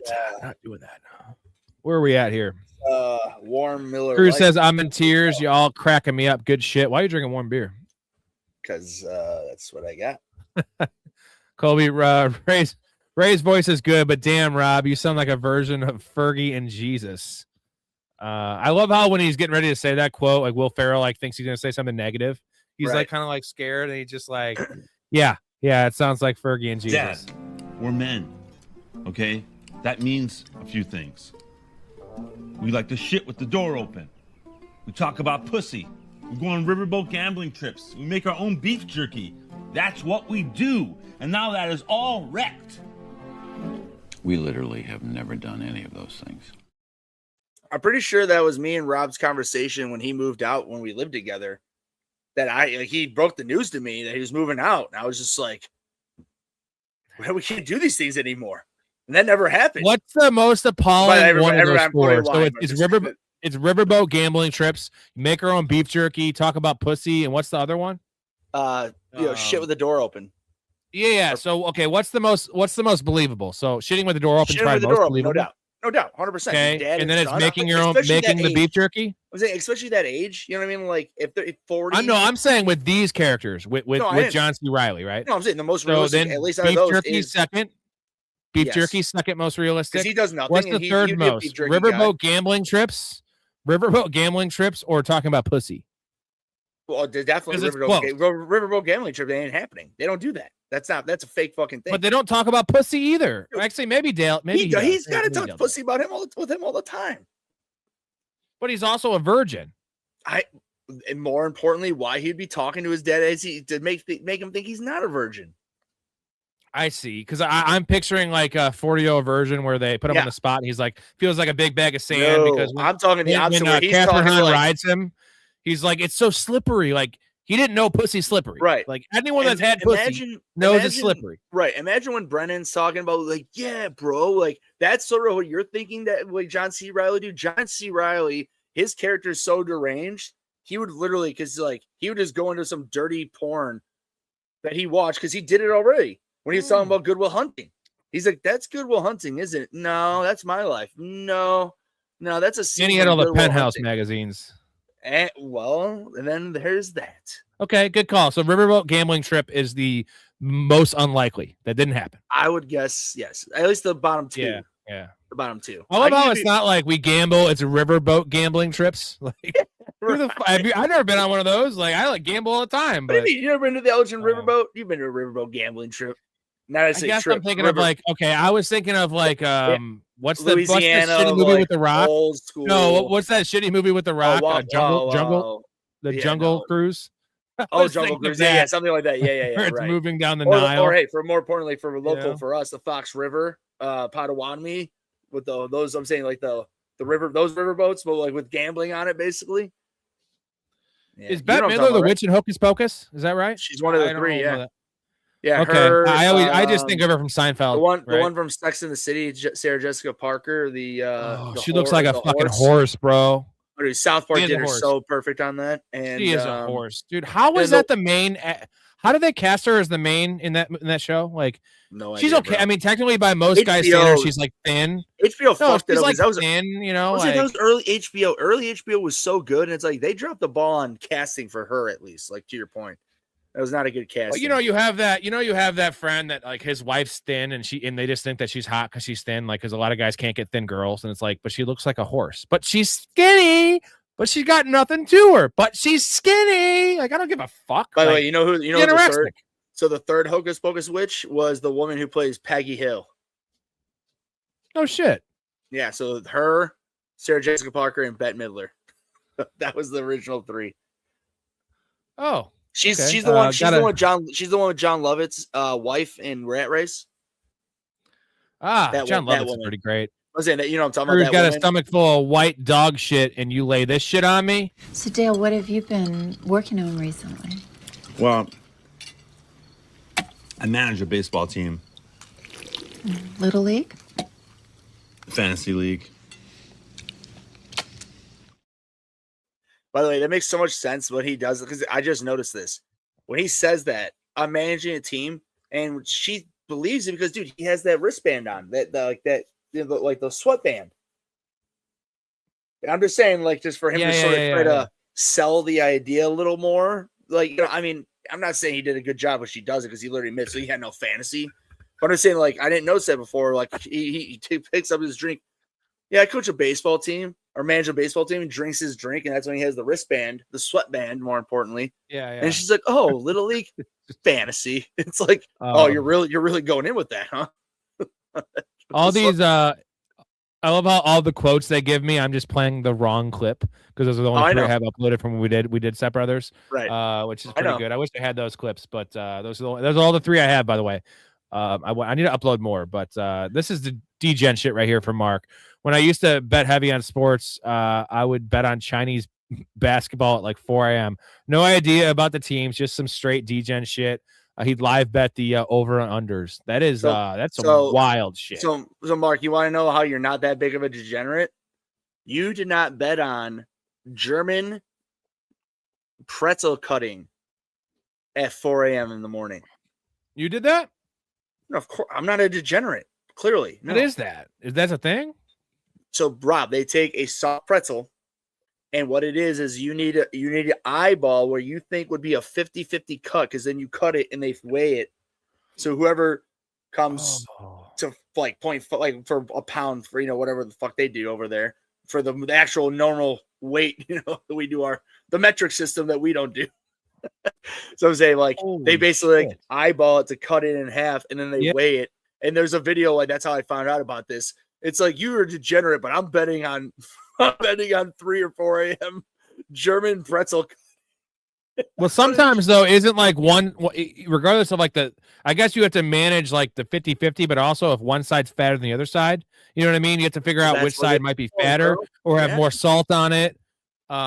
If there was salt on it, maybe there's no salt on it, but no, I mean, to be honest, the video I saw, it looked like it was pretty even, but nonetheless, it doesn't matter. Like, that's trying to eyeball it perfectly. That's actually badass. Dude, and he did it. Like the one video I saw, like that's what he did. He eyeballed it. It was a chef's knife, and he cut it right in half. Took the two pieces, put it on the scale, and it was equal weight, and he fucking won. It was like, what the? Like, all you know right. what that reminds me of in my wacky fucked up brain is that opening like scene from it's like Saw 4, maybe it's Saw 3D, when the people like have to whoever cuts off more parts of their body. Oh yeah, and weighs more. It's a fat guy versus a chick, which is super unfair. And like the dude's trying to cut his fat, and she cuts her arm off or some shit. Oh yeah, I remember that. Like, Yeah. You like the Saw movies? Up until up until probably like the third or fourth one. Like the first like few are really good. Like Saw 1 and 2 were next level, and 3 and 4 were all right. And then they just yeah. There's a couple really bad ones. The most recent one though, Jigsaw wasn't great, but the most recent Saw X, I think is called. Yeah. Really good. I don't know if you saw that. Did you see it? It's like a prequel. But you're saying the Jigsaw one with what was the black actor that was in it? Not Jamie Foxx, Chris Rock, right? Yeah, I don't know who. No, that's a different one. That's Spiral. That's like the Spiral. Book of Saw. That one sucks dick. That one sucks dick. Oh my god, people love it. It's bad. Right? No, Jigsaw is like was the newest one besides the new one that was supposed to be the last one. That's like just a Saw story. It's not even Jigsaw, and the voice is terrible. The voice is so bad it's worse than Bane's. All I know is, Rob, is I am a big fan of horror movies. It's just you and I. I mean, you're a bigger horror fan, way more of a horror fan than I am. So you know that, shirt, bro. I know. I got it. Right, fun. Put living's in the pudding, boys. Ladies and gentlemen, shirt. right there, living's in the pudding. But I'm just saying, in general, most horror movies are fucking terrible. So it's just like there's just so many of them that I'm just not gonna waste my time watching every single one of them. But when you see a good horror movie, like for me, the original Conjuring, like as a more newish horror, really good. The original Scream, I know, like you like that, like like Drew there's Barrymore, baby, right? And I mean, there's a lot. Like, there are really good horror movies out there. It's just they're far and few in between, and it just sucks that that's the way it is with that. But you know what I like though? I either like really good horror movies, like the original Saw was so groundbreaking because it was so low budget, no one knew about it. I saw that in theaters, dude. I could not believe when he got up. Same. Literally, when that music started, the music started and he got up, you're just like, I mean, you're 4 years older than me at that age. Was much more like you were like what, probably 17, 16 when that happened, and I was like 12, 13, whatever, and I was just like, holy shit, like he's getting up. No, I almost died in the theater because I told this story before, but I was it was 2004, so I would have been 16 when I saw it. Yeah, so you were probably really young, but like I was high as a kite playing Halo, dude. At like it was a school night, and my parents were sleeping, and my buddy Mark calls me at like 10 o'clock, dude, and like he was driving. I didn't have my license at the time. That's how young I was. He was driving. He's like, "Hey, we're going to a movie. I'm picking you up." I'm like, "All right." And I was drunk and high. I used to like drink booze out of these little water bottles to keep like vodka to keep it like. It was Skull. I would drink Skull, by the way, because it was like $5 a bottle. Gross. Yeah. I was lit. I was like, I'll go see a movie, and I was like, "What are we seeing?" He's like Saw, and I was thinking of Saw like C, the word C, not fucking Saw that you chop your arm off with. Right. So I had no idea it was a horror movie, and I was just fucking lit. I was just like, hell yeah, I'm gonna go out, got a ride, and I saw that movie in the theater at like 11 o'clock at night, and it was, that's already a fucked up movie to see in the theater, like you're saying, but not knowing what you're seeing, which is the beauty of that time frame, right? Like that was like early times right when the internet started. On top of that, like early times you can right. So you're that. But now, like Saw would never have the same effects. Sixth Sense would never have the same effects because we would already know the fucking spoiler. People would be talking. Right, yeah, the internet. You couldn't avoid it. Like there was it was word of mouth, right? It wasn't like, and no one. You got to be a real cocksucker to tell someone, hey, you got to go see Saw. By the way, the killer's in the room the whole time. You will never say that on the internet. Well, people say shit. That's right? what I say. One of my favorite Simpsons scenes, like a very small clip, is when Homer and Marge went to go see Empire Strikes Back of Star Wars, and he walks out. when, by the way, it was Empire Strikes Back was 1980. So, aka, you didn't see anything except the fucking trailer, and otherwise you waited in line. So if some asshole walked out and you overheard him, you spoiled the whole movie, and that's exactly what Homer did. Wow, who would have thought that Darth Vader was Luke Skywalker's father? And then they're like, "Oh, thanks a lot for ruining the picture, asshole." Right? Like, I mean, for real. Like, yeah. Speaking of Star Wars, Ray, we're gonna start doing our Star Wars month here shortly. We're gonna start the Monday. It's Monday. It's not this Monday coming up. It's the next Monday in between the Super Bowl, the 2-week Super Bowl thing. So it'd be like February 2nd, I think it is. We're gonna start with it's me, you, Storey, and Ben Bartelt. Well, we're gonna vote. We're gonna. Oh yeah, that's right. So it's the week after that. Whatever. It's the week after I'm just that. making sure. I'm saying, hey, I'm just relaying what you told me. So yeah. Yeah. Good call. That's Tropic Thunder. Anyways, we're going to all do our rankings of the movies, the nine films, right? Each trilogy, and then I'm adding Rogue One in there because it's one of my favorite movies. Why though? You don't like Rogue One? No, the third trilogy. I like the third trilogy, but not like most people. I just like because it's entertaining. It's not. Well, yeah, no. Okay, reason, so you like Rogue One, you don't like the third trilogy. But I don't mind the third trilogy. Like, people despise it to the fact that there are people like wanting to be like gone to Kingdom Come and not be existent. And I don't totally disagree with that. I'm still going to rank it because it's part of the original story. Rob, it's a waste. I'm not going to rank. I'm just saying for 4 people to rank those 3 movies, it's just a waste of 10 minutes for us to rank. So you just want to rank. You want to rank the 7 films then? The first trilogy. Rogue One is fine. Rogue One is worthy because Rogue One is. So we'll rank the 7. How about this? And then how about this for the week, and then put whatever our favorite of the third trilogy would be, which is still going to probably be Force Awakens for the majority of it. But nonetheless, just for the sake of the argument, because I'm just saying, for time wise, I just know we're all going to say the same shit. Those will be the bottom 3. Rogue One will beat all 3 of them. If not, Force Awakens. CD says only the ending of Rogue One was good, dude. The beginning is good, dude. The whole movie is epic, bro. It's so dark. It's so dark. Rob, here's a problem. What he just said. CD just tried to say that literally one of the greatest scenes in all of Star Wars history is the only good part of the movie. That's just wrong. Because of course, when Darth Vader shows up at the end, is one of the greatest scenes of Star Wars cinema history. But for you to sit there and say that's the only good part, that is, but you know what I'm getting at, Rob? Like, for you to sit there, the first time they show the Death Star destroying that planet's epic, right? Like in that scale. I'm not disagreeing with you. You're about to say it. I'm saying what I'm saying. What he's getting at, it's like, dude, I get that, CD. Like, I love you, man, but I'm saying, like, you're just saying one of the greatest cinema moments in Star Wars history is the only good part. No, that's just saying that Luke being found out that Darth Vader is his father is the only good part in that movie. Like, that's the best part of the movie. No, that's not it. Like, I mean, you know what I mean? Like, there's many other parts. Of course, Empire Strikes Back is probably the best Star Wars movie ever, maybe besides Episode 3. But spoiler alert. But nonetheless, I'm just saying. He says take out Darth at movie 7 out of 10. I could agree with that. And that's pretty good rating. And that means that Darth makes it a 9 out of 10 if you ask me. I mean, that's fair. So that's fair. And that CD, I like that. That's fair. I'll give you that. Was a great movie. Nick says, but the new trilogy was ass.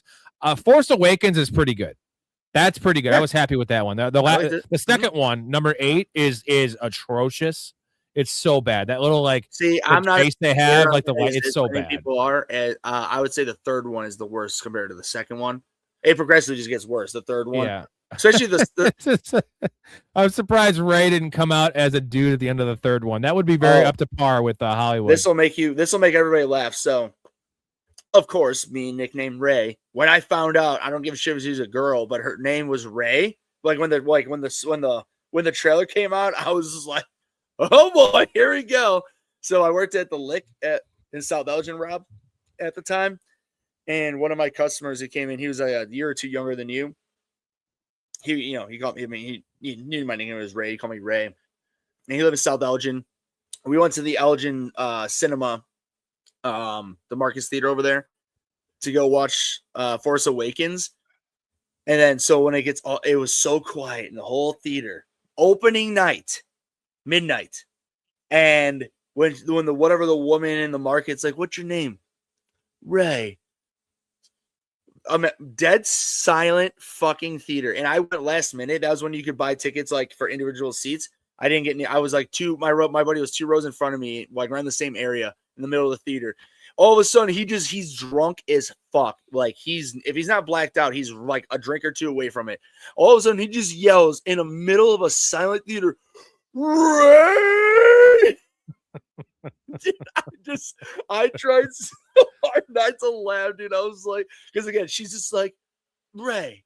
And then like a half a second goes by, and he just bellows out a big old loud Ray. And I was just like,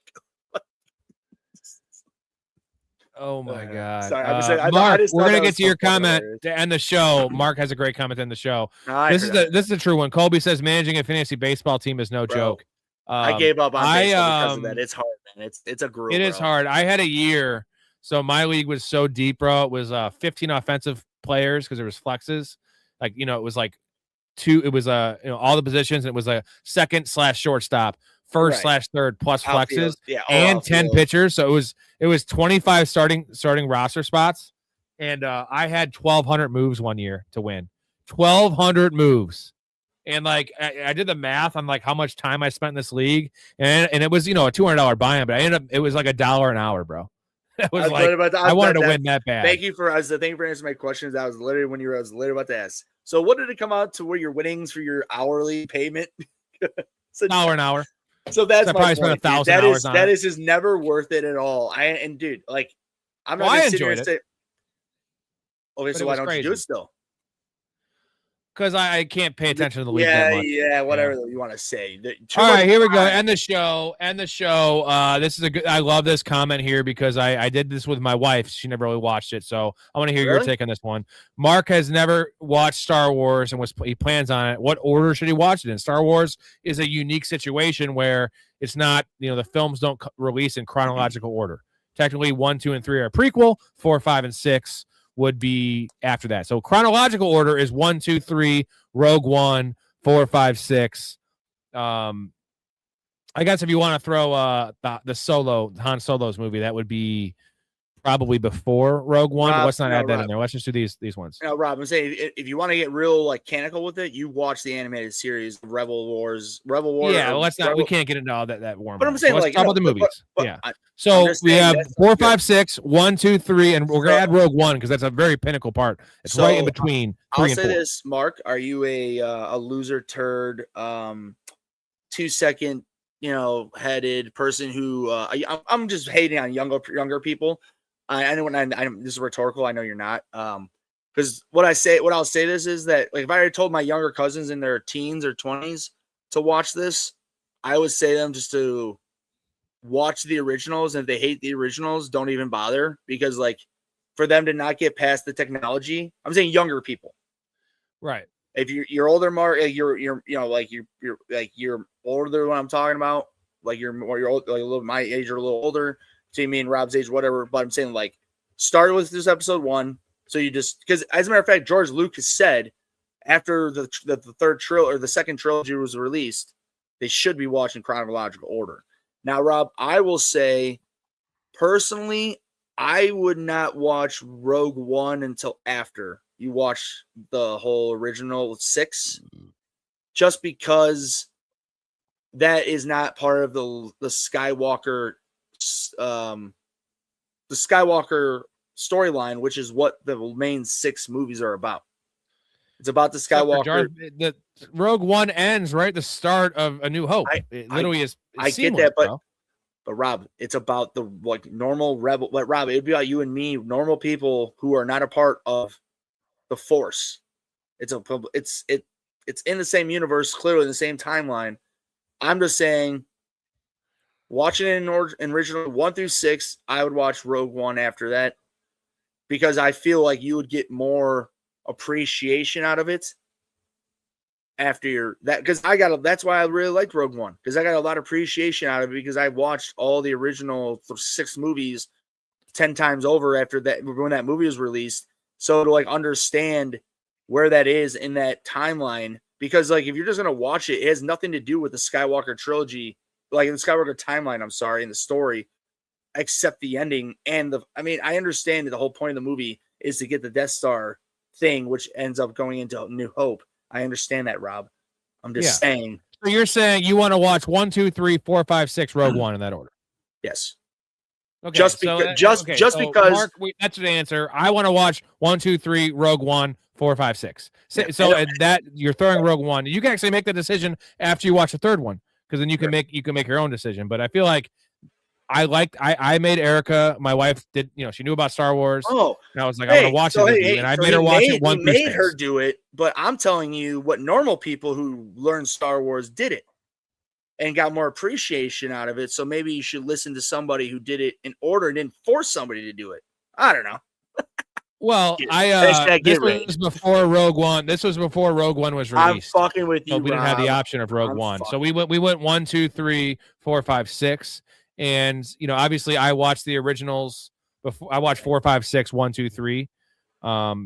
Just because that was kind of that's the way that people watched it, because it was but yeah, one else, I'll warn you, number 1 is slow.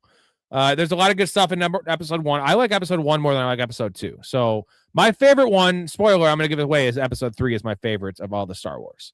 The Revenge of the Sith is my favorite. It's that and Rogue One are my favorite too. So no, it's not a popular opinion. Everyone's about Empire and all that kind of stuff. Really?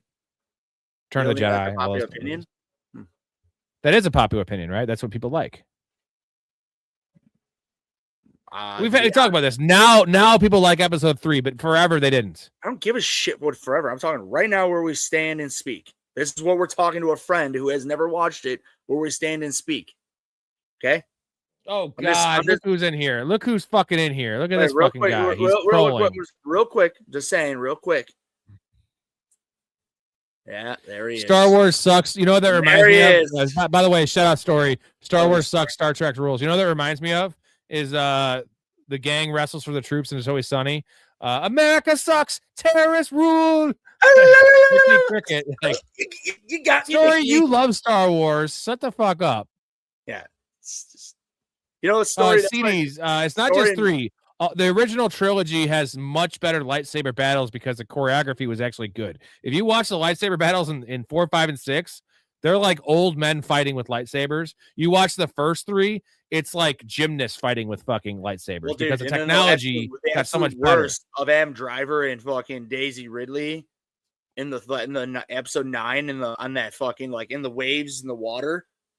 You know what I'm talking about? And like the absolute worst. By the way, though, had really good lightsaber war again or battle was Obi-Wan, of course, because it had Hayden Christensen and Ian McGregor. Ooh, and Natalie Portman. Ah la la la la. She was one of my mega goddesses from when I was young. Mark, it came out 4, 5, 6, and 1, 2, 3, and mostly that was because George Lucas knew. Now he says this. I don't know if it's actually true. I don't know if for real. I think George Lucas might be lying about the fact he had this whole thing written in his head. Right? Oh, he's lying because like, Rob. I don't think he did. Well, I mean, tell me if I'm wrong, and I know, and you won't tell me I'm wrong. You could watch episode 4 and not know. I'm saying if you just say you don't know anything about Star Wars, you just don't know anything, and you didn't even know it existed. And me and Rob just threw on episode 4, and you watched it from beginning to end. That can be the only movie in the entire series that you could believe is an infinite ending, like standalone film. Correct. Thank you. Yeah, thank you. That's a better way of saying it. Standalone film. Every other movie never, ever, ever can even be put into that words. Like, yeah, I don't believe him. But what he's trying to say is he didn't make 1, 2, and 3 because he didn't have the technology, because there's much more world building and like they go to different planets, right? No, that's bullshit. Because I'm with you. Like that's why I believe that, Rob, because that's the only movie is a standalone movie. That's why, because he didn't know it would succeed. He made it hoping it would.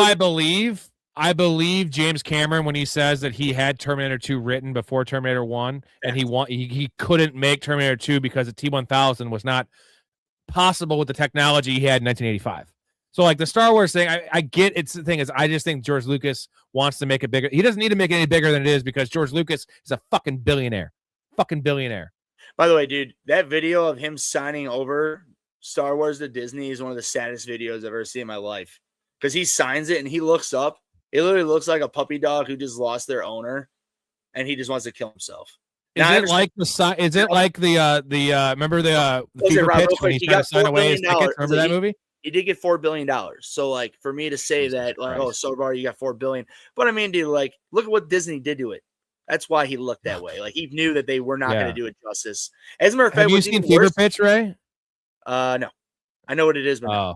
Yeah, he's signing away his like tickets, like his season tickets that he's had from like. Oh, his I've seen that clip though. I know. That's kind of what I think I'm picturing. Is like he doesn't want to. He's shaking. Dude, he's it's like so sad, dude. Like because it's like he's looking. There's the Disney guys on the left, and then he's on the right. And he's looking down, signing it, and then he looks up, and he just literally like no tears, but it just looks like he's ready to want to kill himself. That he's like, you know what it is? I know you're not the biggest fan, but in there will be blood. I left my boy. Like basically like a sad, silent version of that. Storey, you're on crack trying to say Star Wars is a better canon Star Trek is a better canon than Star Wars. Come on, man. This is a good one though. Natalie Portman, so hot, want to touch the hiney. PZ says Lord of the Rings is better. It's more epic.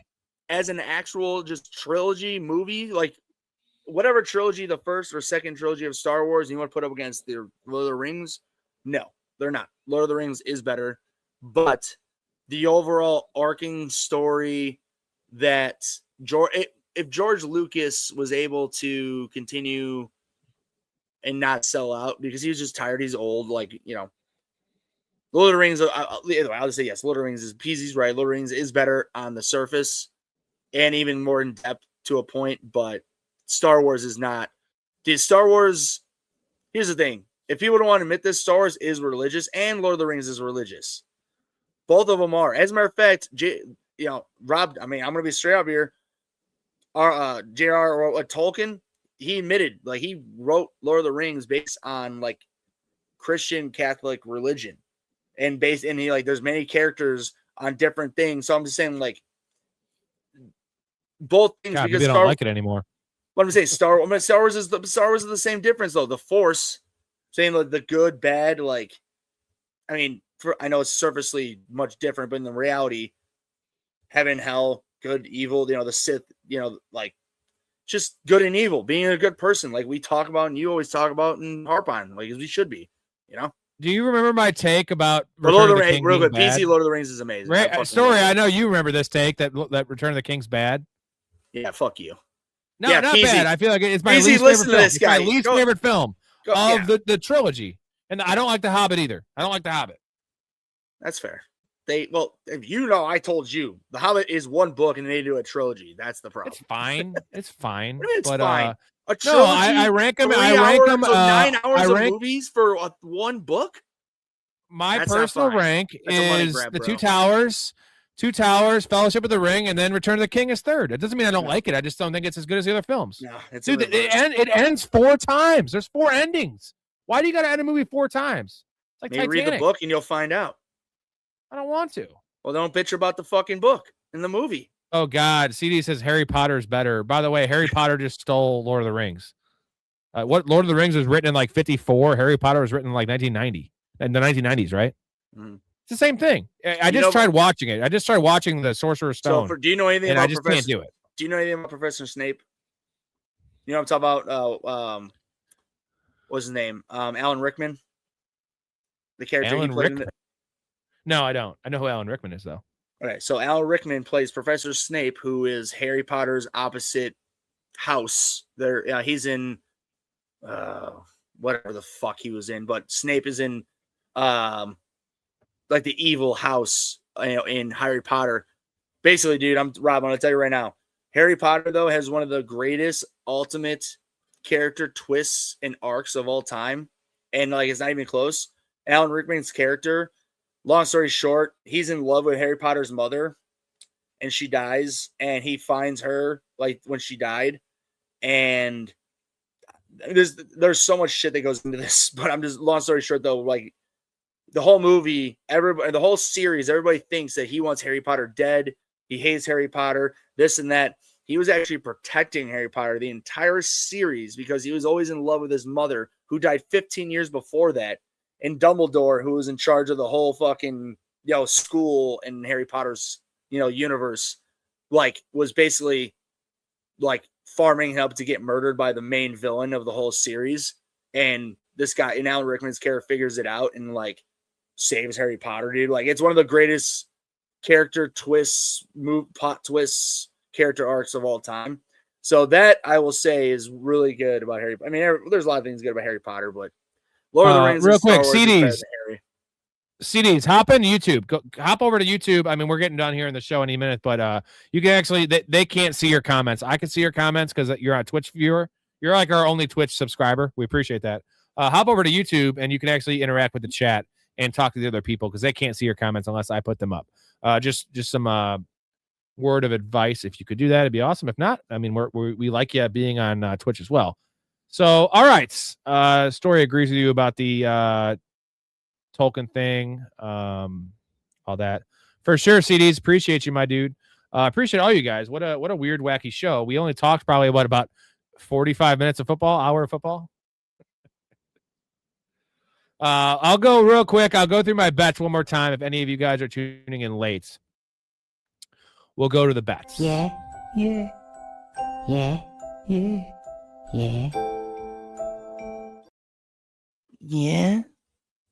you go. 4 plays for you guys this week. Again, 92-55 in the year, gentlemen. We're printing money up in this motherfucker. So we have stuff on. I try to remember, Rob, because somebody asked in the Discord what your record was. I wanted to I knew it was 92.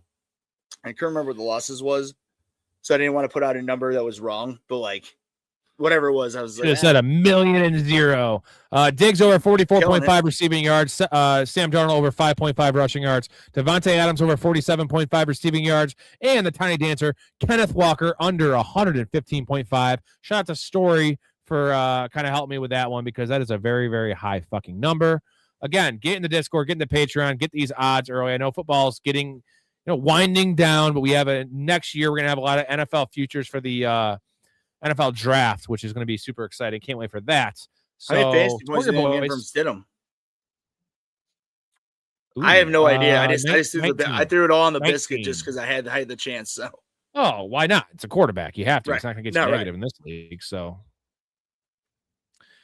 dude, trust me. No, dude, I can't remember who it was, but there were a couple of Rays in the fucking playoff chat in the Discord that were like. Because I told him, after the Knicks, I was like, I got the first, I got $100 in on my fab, and I got the first waiver wire. I'm getting Stidham. Then someone's like, oh, well, good luck with that. And I was just like, yeah, I am going to be good luck with that. He'll whatever. Quarterback? Well, no, somebody's like, don't tell him that he could get negative points. He won't pick him up. I was like, yeah, nice try, asshole. You just want me to not pick him up. So fuck you. You know what's funny is if right now me, you, and chat me and Storey's team, your team, and Chaz's team, and there's 2 other teams that have a chance. There is a chance that all we pay out the top 3. It's going to be all 3 fanatics, all 3 of the co-hosts in the money, which I don't really want because that kind of sucks for our fucking followers. But you know what? There's a reason we're hosting the show, and our knowledge is next. Ray, you're almost there, but the rest of us, I'm just kidding. I'm just kidding. Ray dominates fantasy, believe it or not. Inching my way to the top. Mm-hmm. He is. Hey, the cream always reaches to the top, brother. Mark, we appreciate you. Thanks for the $20 holler, my dude. Miss seeing you on here, but I know we have thousands of more streams, hopefully, in the future that you can attend. And I hope your job goes well, man. We miss you. Yeah. You're the man, number one super fan. Storey's cheering for the Seahawks, but need the Rams for fantasy purposes. So conflicted. It's a win-win. It was the same thing with me with the Bears, right? We need the Rams to win for fantasy, but I want the Bears to win. So it was whatever. The point is cheering doesn't help, right? Cheering doesn't help your team win or whatever you want the outcome. So just watch with just enjoy football. How about that? That's the statement. Enjoy football because there ain't much left of it for the rest of the year. So let's enjoy a good Sunday of games. We'll be on here tomorrow night. Left, everybody. 2 weekends. Oh, I'm sorry. 3 with flag football in between. Fuck us, right? Oh, Jesus. Fuck that. Hey, you know what, though? The only thing I will admit, though, that flag football is now an Olympic sport. So I'm glad that they're just ramping these guys up to be used to it so we can kick ass, that would be that would be the biggest embarrassment of all time if we did not win gold in flag football. Dude, the Pro Bowl. It doesn't matter. I'm just saying your hands are what makes it possible. Your shoulder pads are hard and stiff. Your hands are tender and they can move and caress the ball. that's kind of gay, but hey. Dude, that guy you gotta caress the ball. That guy just knew. So great, yeah. Tender and soft. Yeah. So all right, Ray. Thanks for coming on. We almost did 3 hours. This was a great show. Super fun. A lot of laughs, a lot of serious talk, a lot of football talk, a lot of random ass shit. That's what we do. Storey, thanks for hopping on the fucking chat. All of the rest of you guys, see you tomorrow night. Probably 10 p.m. Central. Got to figure it out later though, but I'll put it in the Discord at the time. Appreciate everybody. Ray, you're the man. Love your life. Stay positive and respect each other. We're out of here. You seem like a good dude. I thought I'd see if you wanted to grab a beer, that's all. I'm glad you called. We get home safe, Pistol. You got it, Jobin. I'm sorry, what? Nothing. Oh, what'd you say? I don't know. You nicknamed me Pistol, and I just called you Jobin. It means nothing. I'm drunk. I'm gonna call a cab. All right, man. You have my number, yeah? I got you stored in my iPhone. All right. If you need me,